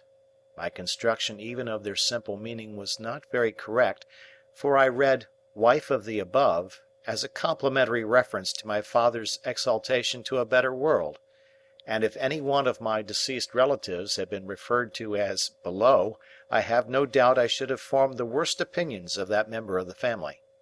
Neither were my notions of the theological positions to which my catechism bound me at all accurate, for I have a lively remembrance that I supposed my declaration that I was to "walk in the same all the days of my life" laid me under an obligation always to go through the village from our house in one particular direction, and never to vary it by turning down by the wheelwrights or up by the mill.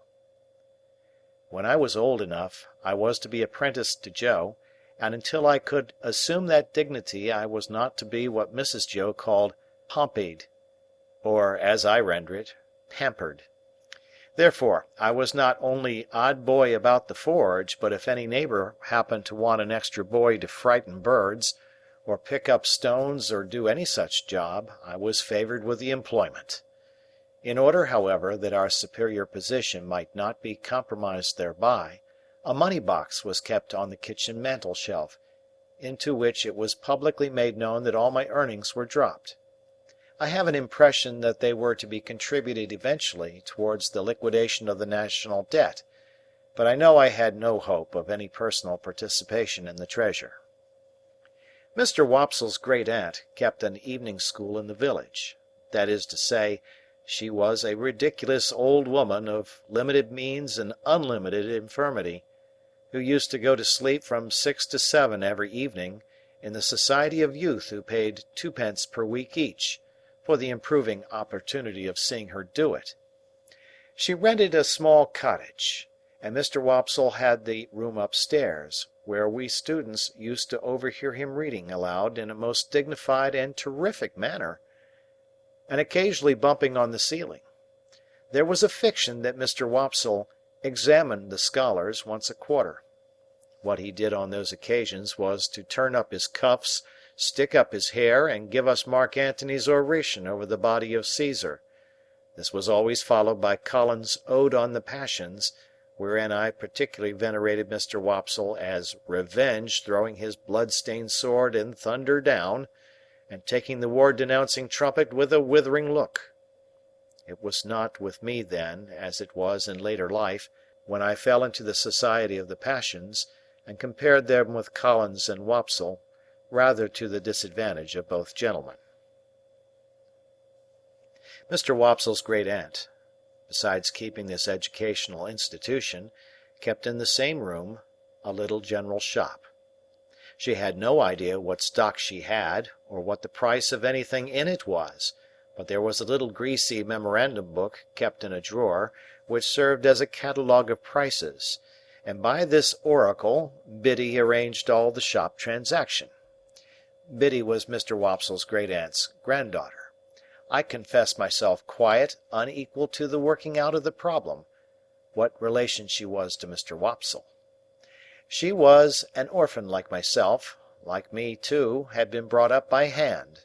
She was most noticeable, I thought, in respect of her extremities, for her hair always wanted brushing, her hands always wanted washing, and her shoes always wanted mending and pulling up at heel. This description must be received with a week-day limitation. On Sundays she went to church elaborated. Much of my unassisted self, and more by the help of Biddy than of Mr. Wopsle's great-aunt, I struggled through the alphabet as if it had been a bramble-bush, getting considerably worried and scratched by every letter. After that I fell among those thieves, the 9 figures, who seemed every evening to do something new to disguise themselves and baffle recognition. But, at last I began, in a purblind groping way, to read, write, and cipher, on the very smallest scale. One night I was sitting in the chimney corner with my slate, expending great efforts on the production of a letter to Joe. I think it must have been a full year after our hunt upon the marshes, for it was a long time after, and it was winter and a hard frost. With an alphabet on the hearth at my feet for reference, I contrived in an hour or two to print and smear this epistle, which is spelled very badly. My dear Joe, I ope you are care wite well. I ope I shall son be hable for to teach you, Joe, and then we shorl be so glad, and when I'm prenticed to you, Joe, what larks and believe me infix and Pip. There was no indispensable necessity for my communicating with Joe by letter, inasmuch as he sat beside me and we were alone. But I delivered this written communication, slate and all, with my own hand, and Joe received it as a miracle of erudition. "I say, Pip, old chap!" cried Joe, opening his blue eyes wide. "What a scholar you are, ain't you?" "I should like to be," said I, glancing at the slate as he held it, with a misgiving that the writing was rather hilly. "Why, here's a J," said Joe, "and a O equal to anythink. Here's a J and an O, Pip, and a J-O, Joe." I had never heard Joe read aloud to any greater extent than this monosyllable, and I had observed at church last Sunday, when I accidentally held our prayer book upside down, that it seemed to suit his convenience quite as well as if it had been all right. Wishing to embrace the present occasion of finding out whether in teaching Joe I should have to begin quite at the beginning, I said, "Ah, but read the rest, Joe." "The rest, eh, Pip?" said Joe, looking at it with a slow, searching eye. 1, 2, 3. Why, here's 3 J's, and 3 O's, and 3 J-O Joes in it, Pip." I leaned over Joe, and with the aid of my forefinger read him the whole letter. "Astonishing!" said Joe, when I had finished. "You are a scholar!" "How do you spell Gargery, Joe?" I asked him with a modest patronage. "I don't spell it at all," said Joe. "But supposing you did?" "It can't be supposed," said Joe, "though I'm uncommon fond of reading, too." "Are you, Joe?" "Uncommon. Give me," said Joe, "a good book or a good newspaper, and sit me down afore a good fire, and I ask no better. Lord," he continued, after rubbing his knees a little, "when you do come to a J and an O, and says you, 'Here at last is a J-O, Joe,' how interesting reading is!" I derived from this that Joe's education, like steam, was yet in its infancy. Pursuing the subject, I inquired, "Didn't you ever go to school, Joe, when you were as little as me?" "No, Pip." "Why didn't you ever go to school, Joe, when you were as little as me?" "Well, Pip," said Joe, taking up the poker, and settling himself to his usual occupation when he was thoughtful, of slowly raking the fire between the lower bars. "I'll tell you.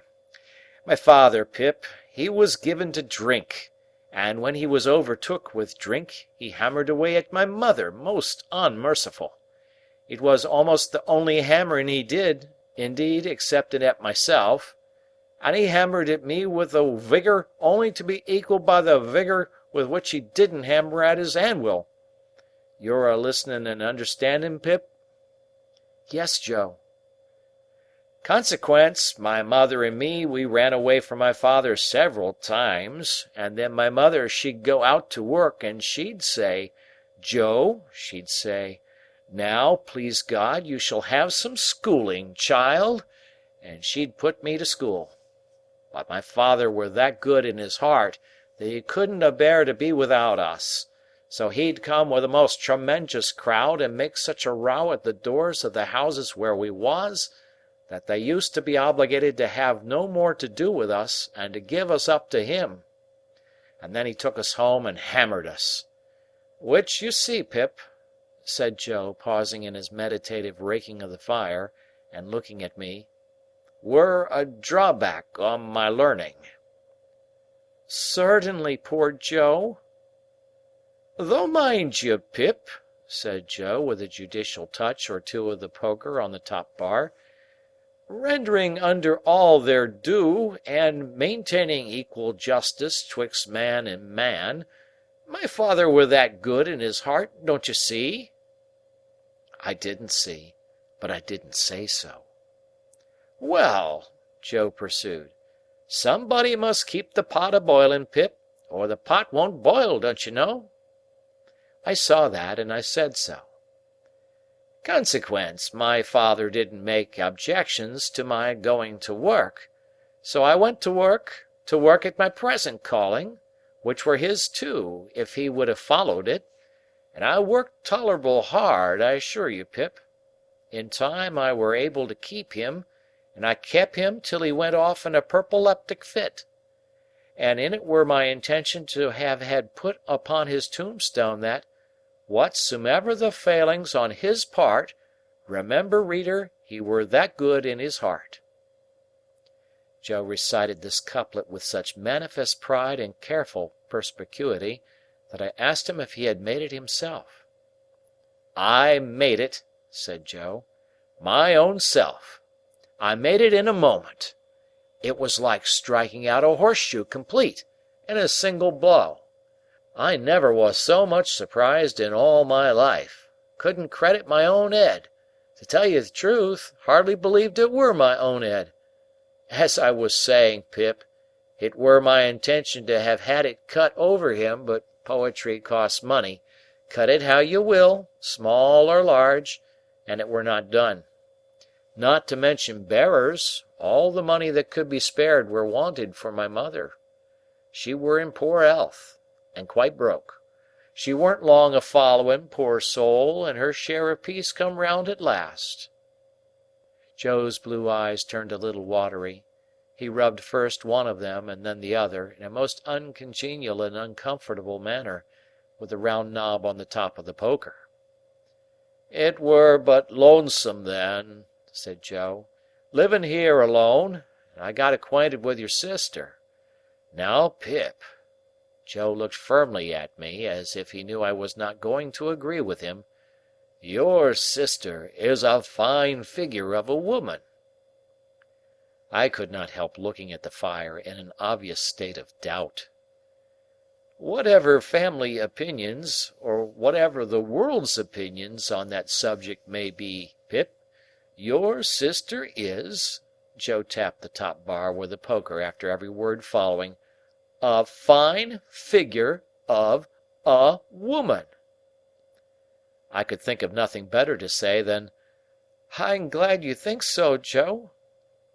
"So am I," returned Joe, catching me up. "I am glad I think so, Pip. A little redness or a little matter of bone here or there, what does it signify to me?" I sagaciously observed, if it didn't signify to him, to whom did it signify? "Certainly," assented Joe. "That's it. You're right, old chap. When I got acquainted with your sister, it were the talk how she was bringing you up by hand. Very kind of her, too, all the folks said. And I said, along with all the folks.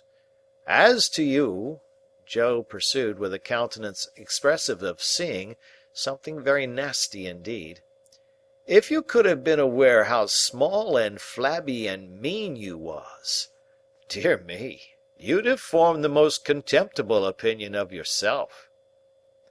Not exactly relishing this, I said, "Never mind me, Joe." "But I did mind you, Pip," he returned with tender simplicity. "When I offered to your sister to keep company, and to be asked in church at such times as she was willing and ready to come to the forge, I said to her, And bring the poor little child. God bless the poor little child. I said to your sister, there's room for him at the forge." I broke out crying and begging pardon, and hugged Joe round the neck, who dropped the poker to hug me and to say, "Ever the best of friends, ain't us, Pip? Don't cry, old chap." When this little interruption was over, Joe resumed, "Well, you see, Pip, and here we are. That's about where it lights. Here we are. Now, when you take me in hand in my learning, Pip, and I tell you beforehand I am awful dull, most awful dull. Mrs. Joe mustn't see too much of what we're up to. It must be done, as I may say, on the sly. And why on the sly? I'll tell you why, Pip."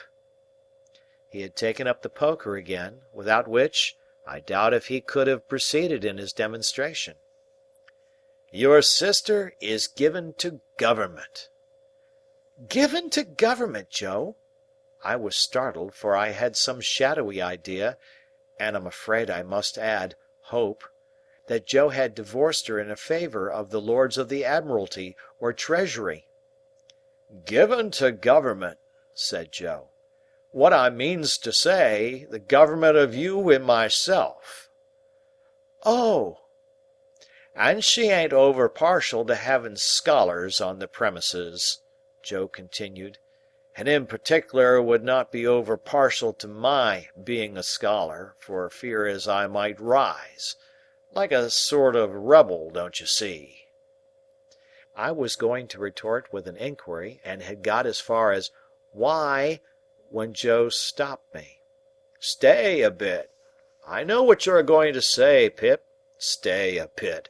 I don't deny that your sister comes the mogul over us now and again. I don't deny that she do throw us backfalls, and that she do drop down upon us heavy. At such times as when your sister is on the rampage, Pip." Joe sank his voice to a whisper and glanced at the door. "Candour compels fur to admit that she is a buster." Joe pronounced this word as if it began with at least 12 capital B's. "Why don't I rise? That were your observation when I broke it off, Pip?" "Yes, Joe." "Well," said Joe, passing the poker into his left hand, that he might feel his whisker, and I had no hope of him whenever he took to that placid occupation, "your sister's a master-mind. A master-mind." "What's that?" I asked, in some hope of bringing him to a stand, but Joe was readier with his definition than I had expected, and completely stopped me by arguing circularly, and answering with a fixed look, "Her." "And I ain't a master-mind," Joe resumed, when he had unfixed his look and got back to his whisker. "And last of all, Pip, and this I want to say very serious to you, old chap, I see so much in my poor mother, of a woman drudging and slaving and breaking her honest heart, and never getting no peace in her mortal days, that I'm dead afeard of going wrong in the way of not doing what's right by a woman, and I'd fur rather of the two go wrong than the other way, and be a little ill-convenienced myself. I wish it was only me that got put out, Pip. I wish there weren't no tickler for you, old chap. I wish I could take it all on myself, but this is the up and down and straight on it, Pip, and I hope you'll overlook shortcomin's." Young as I was, I believe that I dated a new admiration of Joe from that night. We were equals afterwards, as we had been before, but afterwards at quiet times when I sat looking at Joe and thinking about him, I had a new sensation of feeling conscious that I was looking up to Joe in my heart. "However," said Joe, rising to replenish the fire, "here's the Dutch clock a working himself up to being equal to strike 8 of 'em, and she's not come home yet. I hope Uncle Pumblechook's mare mayn't have had set a 4-foot on a piece of ice and gone down." Mrs. Joe made occasional trips with Uncle Pumblechook on market days, to assist him in buying such household stuffs and goods as required a woman's judgment, Uncle Pumblechook being a bachelor and reposing no confidence in his domestic servant. This was market day, and Mrs. Joe was out on one of these expeditions. Joe made the fire and swept the hearth, and then we went to the door to listen for the chaise cart.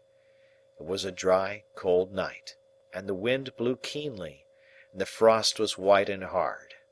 A man would die to-night of lying out on the marshes, I thought. And then I looked at the stars and considered how awful it would be for a man to turn his face up to them as he froze to death, and see no help or pity in all the glittering multitude. "Here comes the mare," said Joe, "ringing like a peal of bells." The sound of her iron shoes upon the hard road was quite musical, as she came along at a much brisker trot than usual. We got a chair out ready for Mrs. Joe's alighting, and stirred up the fire that they might see a bright window, and took a final survey of the kitchen that nothing might be out of its place. When we had completed these preparations, they drove up, wrapped to the eyes. Mrs. Joe was soon landed, and Uncle Pumblechook was soon down too, covering the mare with a cloth, and we were soon all in the kitchen, carrying so much cold air in with us that it seemed to drive all the heat out of the fire. "Now," said Mrs. Joe, unwrapping herself with haste and excitement, and throwing her bonnet back on her shoulders where it hung by the strings, "if this boy ain't grateful this night, he never will be." I looked as grateful as any boy possibly could, who was wholly uninformed why he ought to assume that expression. "It's only to be hoped," said my sister, "that he won't be poppied. But I have my fears." "She ain't in that line, Mum," said Mr. Pumblechook. "She knows better." She. I looked at Joe, making the motion with my lips and eyebrows. She. Joe looked at me, and making the motion with his lips and eyebrows. She. My sister catching him in the act, he drew the back of his hand across his nose with his usual conciliatory air on such occasions, and looked at her. "Well," said my sister, in her snappish way, "what are you staring at? Is the house afire?" "Which some individual," Joe politely hinted, "mentioned she." "And she is a she, I suppose," said my sister, "unless you call Miss Havisham a he, and I doubt if even you'll go so far as that." "Miss Havisham uptown?" said Joe. "Is there any Miss Havisham downtown?" returned my sister.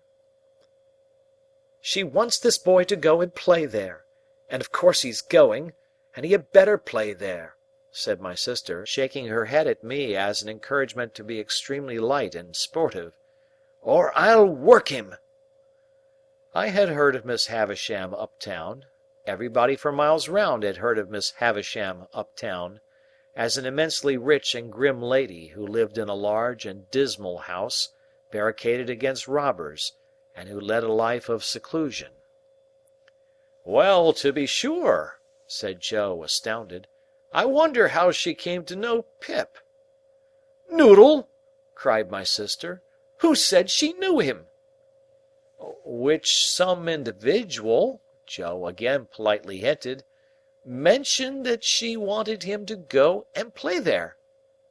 "And couldn't she ask Uncle Pumblechook if he knew of a boy to go and play there? Isn't it just barely possible that Uncle Pumblechook may be a tenant of hers, and that he may sometimes, we won't say quarterly or half yearly, for that would be requiring too much of you, but sometimes go there to pay his rent? And couldn't she then ask Uncle Pumblechook if he knew of a boy to go and play there? And couldn't Uncle Pumblechook, being always considerate and thoughtful for us, though you may not think it, Joseph," in a tone of the deepest reproach, as if he were the most callous of nephews, "then mention this boy, standing prancing here, which I solemnly declare I was not doing, that I have for ever been a willing slave to?" "Good again!" cried Uncle Pumblechook. Well put. Prettily pointed. Good indeed. Now, Joseph, you know the case." "No, Joseph," said my sister, still in a reproachful manner, while Joe apologetically drew the back of his hand across and across his nose. "You do not yet, though you may not think it, know the case. You may consider that you do, but you do not, Joseph. For you do not know that Uncle Pumblechook, being sensible that for anything we can tell, this boy's fortune may be made by his going to Miss Havisham's, has offered to take him into town to-night in his own chaise cart, and to keep him to-night, and to take him with his own hands to Miss Havisham's to-morrow morning. And Lora mussy me!" cried my sister, casting off her bonnet in sudden desperation. "Here I stand talking to mere mooncalves, with Uncle Pumblechook waiting, and the mare catching cold at the door, and the boy grimed with crock and dirt from the hair of his head to the sole of his foot." With that she pounced upon me, like an eagle on a lamb, and my face was squeezed into wooden bowls in sinks, and my head was put under taps of water-butts, and I was soaped, and kneaded, and towelled, and thumped, and harrowed and rasped, until I really was quite beside myself. I may here remark that I suppose myself to be better acquainted than any living authority with the ridgy effect of a wedding ring passing unsympathetically over the human countenance. When my ablutions were completed, I was put into clean linen of the stiffest character, like a young penitent into sackcloth, and was trussed up in my tightest and fearfullest suit. I was then delivered over to Mr. Pumblechook, who formally received me as if he were the sheriff, and who let off upon me the speech that I knew he had been dying to make all along. "Boy, be forever grateful to all friends, but especially unto them which brought you up by hand." "Good-bye, Joe." "God bless you, Pip, old chap." I had never parted from him before, and what with my feelings and what with soap-suds, I could at first see no stars from the chaise-cart. But they twinkled out one by one without throwing any light on the questions why on earth I was going to play at Miss Havisham's, and what on earth I was expected to play at. Chapter 8. Mr. Pumblechook's premises in the High Street of the market town were of a peppercorny and farinaceous character, as the premises of a corn chandler and seedsman should be. It appeared to me that he must be a very happy man indeed, to have so many little drawers in his shop, and I wondered when I peeped into one or two on the lower tiers, and saw the tied-up brown paper packets inside, whether the flower seeds and bulbs ever wanted of a fine day to break out of those jails and bloom. It was in the early morning after my arrival that I entertained this speculation. On the previous night I had been sent straight to bed in an attic with a sloping roof, which was so low in the corner where the bedstead was that I calculated the tiles as being within a foot of my eyebrows. In the same early morning I discovered a singular affinity between seeds and corduroys.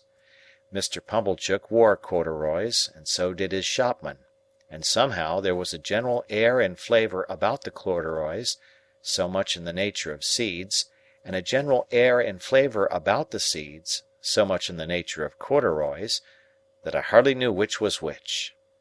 The same opportunity served me for noticing that Mr. Pumblechook appeared to conduct his business by looking across the street at the saddler, who appeared to transact his business by keeping an eye on the coachmaker, who appeared to get on in life by putting his hands in his pockets and contemplating the baker, who in his turn folded his arms and stared at the grocer, who stood at his door and yawned at the chemist. The watchmaker, always poring over a little desk with a magnifying glass at his eye, and always inspected by a group of smock-frocks poring over him through the glass of his shop window, seemed to be about the only person in the High Street whose trade engaged his attention.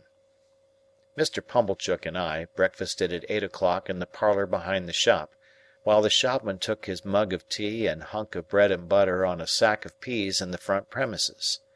I considered Mr. Pumblechook wretched company. besides being possessed by my sister's idea that a mortifying and penitential character ought to be imparted to my diet, besides giving me as much crumb as possible in combination with as little butter, and putting such a quantity of warm water into my milk that it would have been more candid to have left the milk out altogether, his conversation consisted of nothing but arithmetic. On my politely bidding him good morning, he said pompously, 7 times 9, boy? And how should I be able to answer, dodged in that way, in a strange place on an empty stomach? I was hungry, but before I had swallowed a morsel, he began a running sum that lasted all through the breakfast. 7, and 4, and 8, and 6, and 2, and 10, and so on. And after each figure was disposed of, it was as much as I could do to get a bite or a sup before the next came, while he sat at his ease guessing nothing and eating bacon and hot roll in, if I may be allowed the expression, a gorging and gormandizing manner. For such reasons I was very glad when 10 o'clock came and we started for Miss Havisham's, though I was not at all at my ease regarding the manner in which I should acquit myself under that lady's roof. Within a quarter of an hour we came to Miss Havisham's house, which was of old brick and dismal, and had a great many iron bars to it. Some of the windows had been walled up; of those that remained, all the lower were rustily barred. There was a courtyard in front, and that was barred, so we had to wait, after ringing the bell, until some one should come to open it. While we waited at the gate, I peeped in. Even then Mr. Pumblechook said, "And 14?" but I pretended not to hear him, and saw that at the side of the house there was a large brewery. No brewing was going on in it, and none seemed to have gone on for a long, long time. A window was raised, and a clear voice demanded, "What name?" To which my conductor replied, "Pumblechook." The voice returned, "Quite right," and the window was shut again, and a young lady came across the courtyard with keys in her hand. "This," said Mr. Pumblechook, "is Pip." "This is Pip, is it?" returned the young lady, who was very pretty, and seemed very proud. "Come in, Pip." Mr. Pumblechook was coming in also, when she stopped him with the gate. "Oh," she said, "did you wish to see Miss Havisham?" "If Miss Havisham wished to see me," returned Mr. Pumblechook, discomfited. "Ah!" said the girl. "But you see, she don't." She said it so finally and in such an undiscussable way that Mr. Pumblechook, though in a condition of ruffled dignity, could not protest. But he eyed me severely, as if I had done anything to him, and departed with the words reproachfully delivered, "Boy, let your behaviour here be a credit unto them which brought you up by hand." I was not free from apprehension that he would come back to propound through the gate, "And 16?" But he didn't. My young conductress locked the gate, and we went across the courtyard. It was paved and clean, but grass was growing in every crevice. The brewery buildings had a little lane of communication with it, and the wooden gates of that lane stood open, and all the brewery beyond stood open, away to the high enclosing wall, and all was empty and disused. The cold wind seemed to blow colder there than outside the gate, and it made a shrill noise in howling in and out at the open sides of the brewery, like the noise of wind in the rigging of a ship at sea. She saw me looking at it, and she said, "You could drink without hurt all the strong beer that's brewed there now, boy." "I should think I could, miss," said I, in a shy way. "Better not try to brew beer there now, or it would turn out sour, boy. Don't you think so?" "It looks like it, miss." "Not that anybody means to try," she added, "for that's all done with, and the place will stand as idle as it is till it falls. As to strong beer, there's enough of it in the cellars already to drown the manor house." "Is that the name of this house, miss?" "One of its names, boy." "It has more than one, then, miss?" One more. Its other name was Satis, which is Greek, or Latin, or Hebrew, or all three, or all one to me, for enough. Enough House, said I. That's a curious name, miss. Yes, she replied, but it meant more than it said. It meant, when it was given, that whoever had this house could want nothing else. They must have been easily satisfied in those days, I should think. But don't loiter, boy. Though she called me boy so often, and with a carelessness that was far from complimentary, she was of about my own age. She seemed much older than I, of course, being a girl, and beautiful and self-possessed, and she was as scornful of me as if she had been 21 and a queen. We went into the house by a side door. The great front entrance had 2 chains across it outside, and the first thing I noticed was that the passages were all dark, and that she had left a candle burning there. She took it up, and we went through more passages, and up a staircase, and still it was all dark, and only the candle lighted us. At last we came to the door of a room, and she said, "Go in." I answered, more in shyness than politeness, "After you, miss." To this she returned, "Don't be ridiculous, boy, I am not going in," and scornfully walked away, and, what was worse, took the candle with her. This was very uncomfortable, and I was half afraid. However, the only thing to be done being to knock at the door, I knocked, and was told from within to enter. I entered, therefore, and found myself in a pretty large room, well lighted with wax candles. No glimpse of daylight was to be seen in it. It was a dressing-room, as I supposed from the furniture, though much of it was of forms and uses then quite unknown to me. But prominent in it was a draped table with a gilded looking-glass, and that I made out at first sight to be a fine lady's dressing-table. Whether I should have made out this object so soon if there had been no fine lady sitting at it, I cannot say. In an armchair, with an elbow resting on the table and her head leaning on that hand, sat the strangest lady I have ever seen or shall ever see. She was dressed in rich materials, satins and lace and silks, all of white. Her shoes were white, and she had a long white veil dependent from her hair, and she had bridal flowers in her hair, but her hair was white.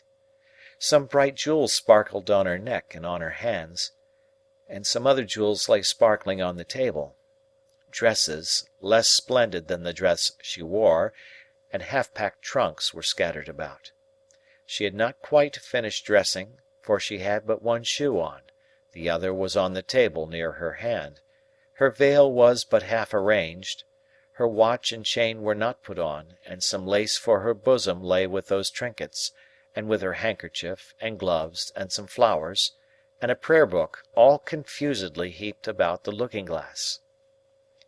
It was not in the first few moments that I saw all these things, though I saw more of them in the first moments than might be supposed. But I saw that everything within my view which ought to be white had been white long ago, and had lost its lustre and was faded and yellow. I saw that the bride within the bridal dress had withered like the dress, and like the flowers, and had no brightness left but the brightness of her sunken eyes. I saw that the dress had been put upon the rounded figure of a young woman, and that the figure upon which it now hung loose had shrunk to skin and bone. Once I had been taken to see some ghastly waxwork at the fair, representing I know not what impossible personage lying in state. Once I had been taken to one of our old marsh churches to see a skeleton in the ashes of a rich dress that had been dug out of a vault under the church pavement. Now waxwork and skeleton seemed to have dark eyes that moved and looked at me. I should have cried out if I could. "What is it?" said the lady at the table. "Pip, ma'am." "Pip?" "Mr. Pumblechook's boy, ma'am. Come to play." "Come nearer. Let me look at you. Come close."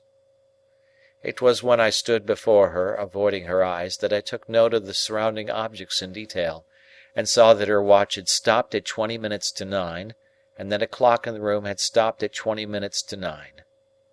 "Look at me," said Miss Havisham. "You are not afraid of a woman who has never seen the sun since you were born?"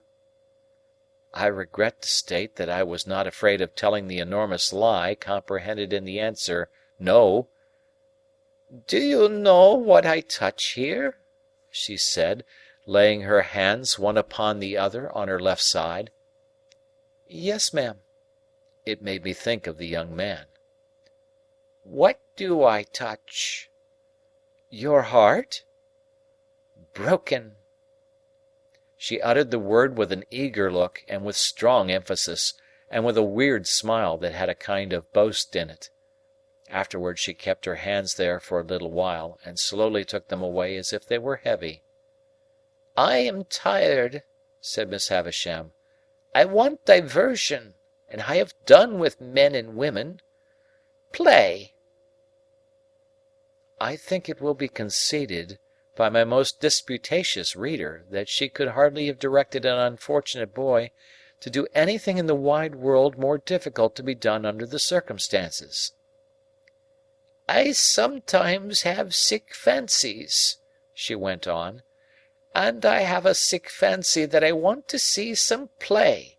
There, there," with an impatient movement of the fingers of her right hand, "play, play, play."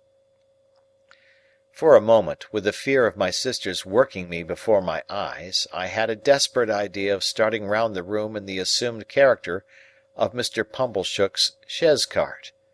But I felt myself so unequal to the performance that I gave it up, and stood looking at Miss Havisham in what I suppose she took for a dogged manner, inasmuch as she said, when we had taken a good look at each other, "Are you sullen and obstinate?" "No, ma'am. I'm very sorry for you. Very sorry I can't play just now. If you complain of me, I shall get into trouble with my sister, so I would do it if I could. But it's so new here, and so strange, and so fine, and melancholy." I stopped, fearing I might say too much, or had already said it, and we took another look at each other.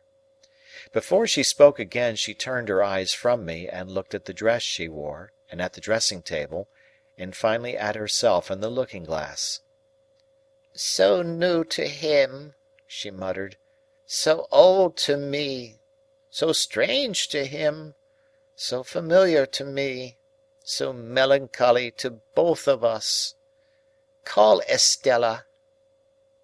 As she was still looking at the reflection of herself, I thought she was still talking to herself, and kept quiet.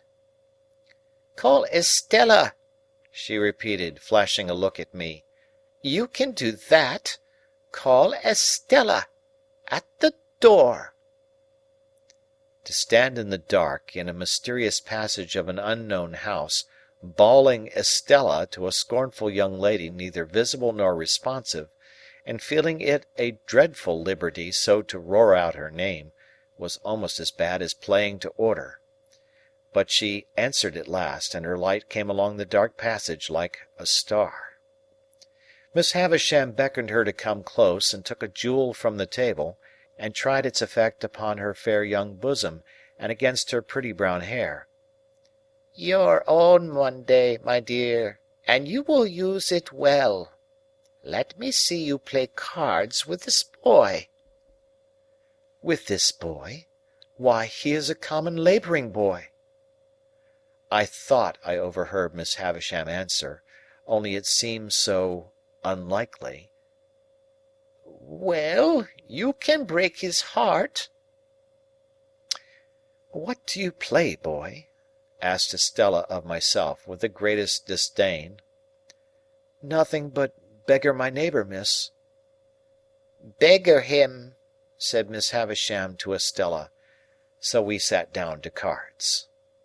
It was then I began to understand that everything in the room had stopped, like the watch and the clock, a long time ago. I noticed that Miss Havisham put down the jewel exactly on the spot from which she had taken it up. As Estella dealt the cards, I glanced at the dressing table again, and saw that the shoe upon it, once white, now yellow, had never been worn. I glanced down at the foot from which the shoe was absent, and saw that the silk stocking on it, once white, now yellow, had been trodden ragged. Without this arrest of everything, this standing still of all the pale decayed objects, not even the withered bridal dress on the collapsed form could have looked so like grave clothes, or the long veil so like a shroud. So she sat, corpse-like, as we played at cards, the frillings and trimmings on her bridal dress looking like earthy paper. I knew nothing then of the discoveries that are occasionally made of bodies buried in ancient times, which fall to powder in the moment of being distinctly seen, but I have often thought since that she must have looked as if the admission of the natural light of day would have struck her to dust. "He calls the knaves jacks, this boy," said Estella with disdain, before our first game was out. "And what coarse hands he has, and what thick boots!" I had never thought of being ashamed of my hands before, but I began to consider them a very indifferent pair. Her contempt for me was so strong that it became infectious, and I caught it. She won the game, and I dealt. I misdealt, as was only natural, when I knew she was lying in wait for me to do wrong, and she denounced me for a stupid, clumsy labouring boy. "You say nothing of her," remarked Miss Havisham to me, as she looked on. "She says many hard things of you, but you say nothing of her. What do you think of her?" I don't like to say," I stammered. "Tell me in my ear," said Miss Havisham, bending down. "I think she is very proud," I replied in a whisper. "Anything else?" "I think she is very pretty." "Anything else?" "I think she is very insulting." She was looking at me then with a look of supreme aversion. "Anything else?" "I think I should like to go home." "And never see her again, though she is so pretty?" "I'm not sure that I shouldn't like to see her again, but I should like to go home now." "You shall go soon," said Miss Havisham aloud. "Play the game out." Saving for the one weird smile at first, I should have felt almost sure that Miss Havisham's face could not smile. It had dropped into a watchful and brooding expression, most likely when all the things about her had become transfixed, and it looked as if nothing could ever lift it up again. Her chest had dropped so that she stooped, and her voice had dropped so that she spoke low, and with a dead lull upon her, altogether, she had the appearance of having dropped body and soul, within and without, under the weight of a crushing blow. I played the game to an end with Estella, and she beggared me. She threw the cards down on the table when she had won them all, as if she despised them for having been won of me. "When shall I have you here again?" said Miss Havisham. "Let me think." I was beginning to remind her that today was Wednesday, when she checked me with her former impatient movements of the fingers of her right hand. "There, there. I know nothing of days of the week. I know nothing of weeks of the year. Come again after 6 days. You hear?" "Yes, ma'am." "Estella, take him down. Let him have something to eat, and let him roam and look about him while he eats. Go, Pip."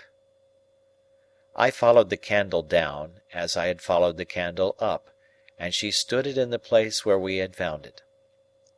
Until she opened the side entrance, I had fancied, without thinking about it, that it must necessarily be night time. The rush of the daylight quite confounded me, and made me feel as if I had been in the candlelight of the strange room many hours. "You are to wait here, you boy," said Estella, and disappeared and closed the door. I took the opportunity of being alone in the courtyard to look at my coarse hands and my common boots.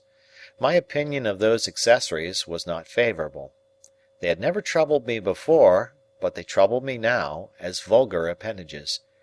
I determined to ask Joe why he had ever taught me to call those picture cards jacks, which ought to be called knaves. I wished Joe had been rather more genteelly brought up, and then I should have been so too. She came back with some bread and meat and a little mug of beer. She put the mug down on the stones of the yard, and gave me the bread and meat without looking at me, as insolently as if I were a dog in disgrace. I was so humiliated, hurt, spurned, offended, angry, sorry. I cannot hit upon the right name for the smart. God knows what its name was. The tears started to my eyes. The moment they sprang there, the girl looked at me with a quick delight in having been the cause of them. This gave me power to keep them back and to look at her.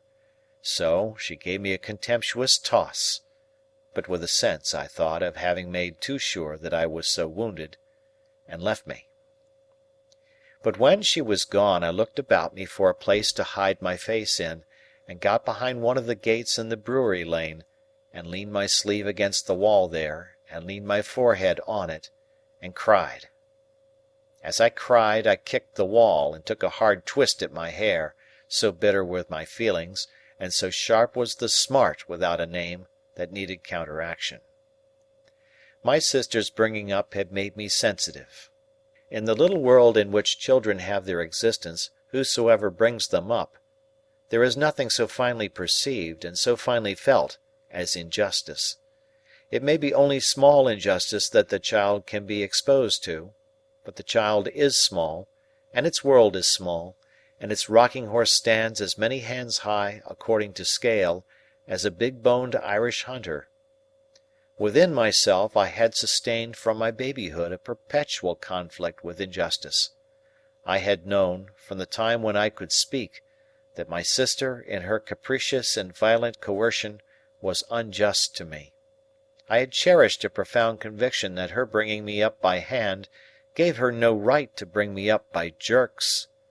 Through all my punishments, disgraces, fasts, and vigils, and other penitential performances, I had nursed this assurance, and to my communing so much with it, in a solitary and unprotected way, I in great part refer the fact that I was morally timid and very sensitive.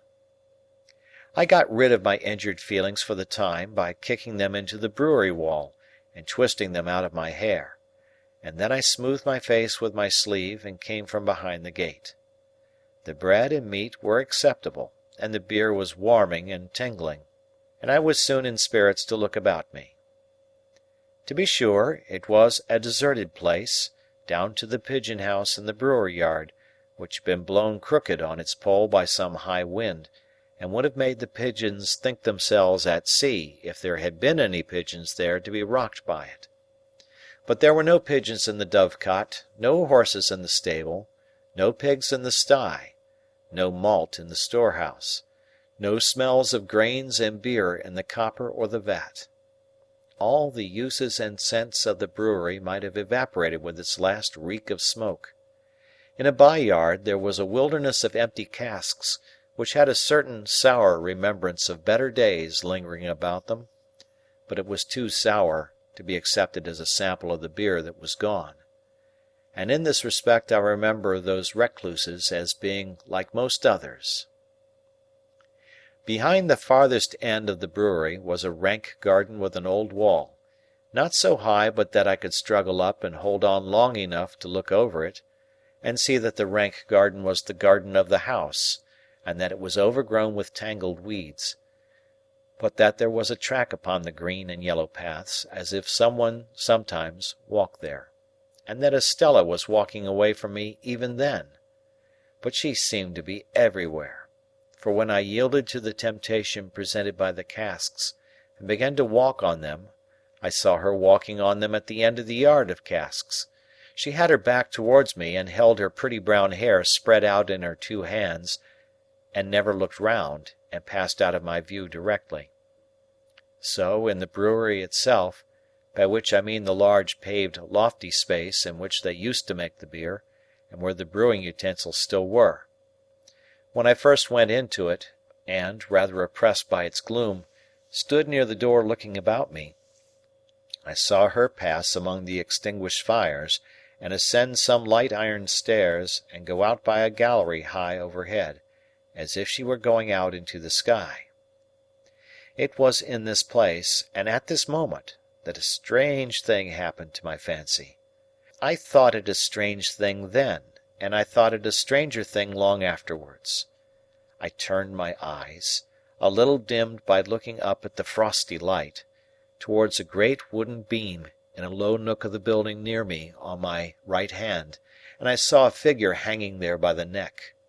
A figure all in yellow white, with but one shoe to the feet, and it hung so, that I could see that the faded trimmings of the dress were like earthy paper, and that the face was Miss Havisham's, with a movement going over the whole countenance as if she were trying to call to me. In the terror of seeing the figure, and in the terror of being certain that it had not been there a moment before, I at first ran from it, and then ran towards it. And my terror was greatest of all when I found no figure there. Nothing less than the frosty light of the cheerful sky, the sight of people passing beyond the bars of the courtyard gate, and the reviving influence of the rest of the bread and meat and beer, would have brought me round. Even with those aids, I might not have come to myself as soon as I did, but that I saw Estella approaching with the keys, to let me out. She would have some fair reason for looking down upon me, I thought, if she saw me frightened, and she would have no fair reason. She gave me a triumphant glance in passing me, as if she rejoiced that my hands were so coarse and my boots were so thick, and she opened the gate and stood holding it. I was passing out without looking at her, when she touched me with a taunting hand. "Why don't you cry?" "Because I don't want to." "You do," said she. "You have been crying till you are half blind, and you are near crying again now." She laughed contemptuously, pushed me out, and locked the gate upon me. I went straight to Mr. Pumblechook's, and was immensely relieved to find him not at home. So, leaving word with the shopman on what day I was wanted at Miss Havisham's again, I set off on the 4-mile walk to our forge, pondering, as I went along, on all I had seen, and deeply revolving that I was a common labouring boy, that my hands were coarse, that my boots were thick, that I had fallen into a despicable habit of calling knaves jacks, that I was much more ignorant than I had considered myself last night, and generally that I was in a low-lived bad way.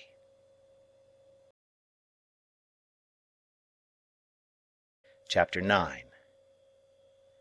When I reached home, my sister was very curious to know all about Miss Havisham's, and asked a number of questions. And I soon found myself getting heavily bumped from behind in the nape of the neck and the small of the back, and having my face ignominiously shoved against the kitchen wall, because I did not answer those questions at sufficient length. If a dread of not being understood be hidden in the breasts of other young people to anything like the extent to which it used to be hidden in mine, which I consider probable, as I have no particular reason to suspect myself of having been a monstrosity, it is the key to many reservations. I felt convinced that if I described Miss Havisham's as my eyes had seen it, I should not be understood. Not only that, but I felt convinced that Miss Havisham too would not be understood, and although she was perfectly incomprehensible to me, I entertained an impression that there would be something coarse and treacherous in my dragging her as she really was, to say nothing of Miss Estella, before the contemplation of Mrs. Joe. Consequently, I said as little as I could, and had my face shoved against the kitchen wall. The worst of it was that the bullying old Pumblechook, preyed upon by a devouring curiosity to be informed of all I had seen and heard, came gaping over in his chaise cart at tea-time, to have the details divulged to him. And the mere sight of the torment, with his fishy eyes and mouth open, his sandy hair inquisitively on end, and his waistcoat heaving with windy arithmetic, made me vicious in my reticence. "Well, boy," Uncle Pumblechook began, as soon as he was seated in the chair of honour by the fire, "how did you get on uptown?" I answered, "Pretty well, sir," and my sister shook her fist at me. "Pretty well?" Mr. Pumblechook repeated. "Pretty well is no answer. Tell us what you mean by pretty well, boy." Whitewash on the forehead hardens the brain into a state of obstinacy, perhaps. Anyhow, with whitewash from the wall on my forehead, my obstinacy was adamantine. I reflected for some time, and then answered as if I had discovered a new idea. "I mean pretty well." My sister, with an exclamation of impatience, was going to fly at me. I had no shadow of defence, for Joe was busy in the forge, when Mr. Pumblechook interposed with, "No, don't lose your temper. Leave this lad to me, ma'am. Leave this lad to me." Mr. Pumblechook then turned me towards him as if he were going to cut my hair, and said, "First, to get our thoughts in order, 43 pence?"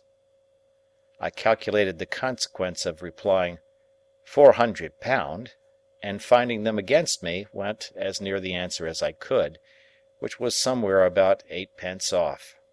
Mr. Pumblechook then put me through my pence table from 12 pence make 1 shilling up to 40 pence make 3 and 4 pence, and then triumphantly demanded, as if he had done for me, "Now, how much is 43 pence?"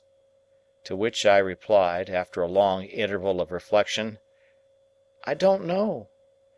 And I was so aggravated that I almost doubt if I did know.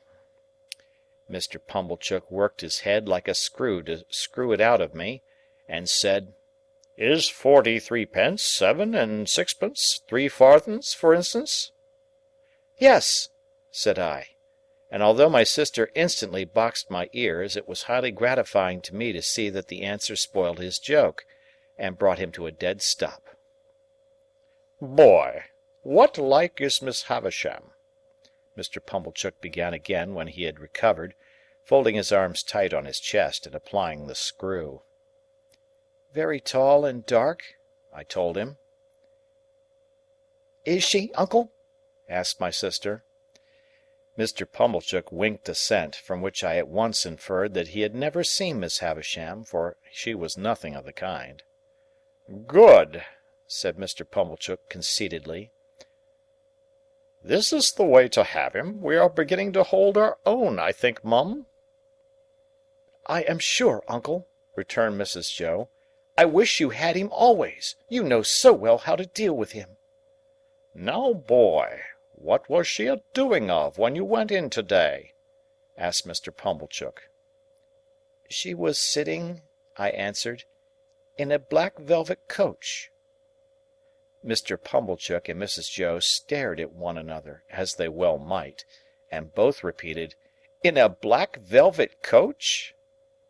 "Yes," said I, "and Miss Estella, that's her niece, I think, handed her in cake and wine at the coach window on a gold plate, and we all had cake and wine on gold plates, and I got up behind the coach to eat mine because she told me to." "Was anybody else there?" asked Mr. Pumblechook. "4 dogs," said I. "Large or small?" "Immense," said I, "and they fought for veal cutlets out of a silver basket." Mr. Pumblechook and Mrs. Joe stared at one another again, in utter amazement. I was perfectly frantic, a reckless witness under the torture, and would have told them anything. "Where was this coach, in the name of gracious?" asked my sister. "In Miss Havisham's room." They stared again. "But there weren't any horses to it." I added this saving clause in the moment of rejecting 4 richly caparisoned coursers which I had had wild thoughts of harnessing. "Can this be, uncle?" asked Mrs. Joe. "What can the boy mean?" "I'll tell you, Mum," said Mr. Pumblechook. "My opinion is, it's a sedan chair. She's flighty, you know. Very flighty. quite flighty enough to pass her days in a sedan chair." "Did you ever see her in it, uncle?" asked Mrs. Joe. "How could I?" he returned, forced to the admission, "when I never see her in my life? Never clapped eyes upon her." "Goodness, uncle! And yet you have spoken to her?" "Why, don't you know," said Mr. Pumblechook testily, "that when I have been there I have been took up to the outside of her door, and the door has stood ajar, and she has spoke to me that way? Don't say you don't know that, Mum. Howsoever, the boy went there to play. What did you play at, boy?" "We played with flags," I said. I beg to observe that I think of myself with amazement when I recalled the lies I told on this occasion. "Flags!" echoed my sister. "Yes," said I. "Estella waved a blue flag, and I waved a red one, and Miss Havisham waved one sprinkled all over with little gold stars out at the coach window, and then we all waved our swords and hurrahed." "Swords!" repeated my sister. "Where did you get swords from?" "Out of a cupboard," said I, "and I saw pistols in it, and jam, and pills. And there was no daylight in the room, but it was all lighted up with candles." "That's true, Mum," said Mr. Pumblechook, with a grave nod. "That's the state of the case, for that much I've seen myself." And then they both stared at me, and I, with an obtrusive show of artlessness on my countenance, stared at them, and plaited the right leg of my trousers with my right hand.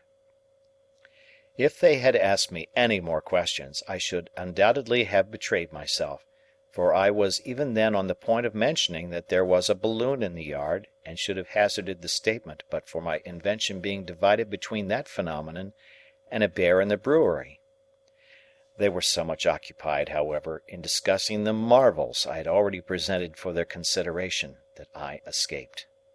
The subject still held them when Joe came in from his work to have a cup of tea, to whom my sister, more for the relief of her own mind than for the gratification of his, related my pretended experiences.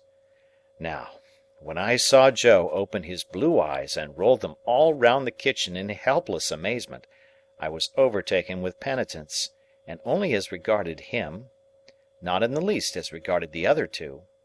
Towards Joe, and Joe only, I considered myself a young monster, while they sat debating what results would come to me from Miss Havisham's acquaintance and favour. They had no doubt that Miss Havisham would do something for me. Their doubts related to the form that something would take. My sister stood out for property. Mr. Pumblechook was in favour of a handsome premium for binding me apprentice to some genteel trade, say the corn and seed trade, for instance. Joe fell into the deepest disgrace with both for offering the bright suggestion that I might only be presented with one of the dogs who had fought for the veal cutlets. "If a fool's head can't express better opinions than that," said my sister, "and you have got any work to do, you had better go and do it." So he went. After Mr. Pumblechook had driven off, and when my sister was washing up, I stole into the forge to Joe and remained by him until he had done for the night. Then I said, "Before the fires go out, Joe, I should like to tell you something." "Should you, Pip?" said Joe, drawing his shoeing-stool near the forge. "Then tell us. What is it, Pip?" "Joe," said I, taking hold of his rolled-up shirt-sleeve and twisting it between my finger and thumb, "you remember all that about Miss Havisham's?" "Remember!" said Joe. "I believe you. Wonderful!" "It's a terrible thing, Joe. It ain't true." "What are you telling of, Pip?" cried Joe, falling back in the greatest amazement. "You don't mean to say it's—" "Yes, I do. It's lies, Joe." "But not all of it? Why, sure you don't mean to say, Pip, that there was no black velvet coach?" For I stood shaking my head. "But at least there were dogs, Pip? Come, Pip," said Joe persuasively. "If there warn't no veal cutlets, at least there was dogs?" "No, Joe." "A dog?" said Joe. "A puppy? Come?" "No, Joe, there was nothing at all of the kind." As I fixed my eyes hopelessly on Joe, Joe contemplated me in dismay. "Pip, old chap, this won't do, old fellow. I say, where do you expect to go to?" "It's terrible, Joe, ain't it?" "Terrible!" cried Joe. "Awful! What possessed you?" "I don't know what possessed me, Joe," I replied, letting his shirt sleeve go, and sitting down in the ashes at his feet, hanging my head. "But I wish you hadn't taught me to call knaves at cards jacks. And I wish my boots weren't so thick nor my hands so coarse."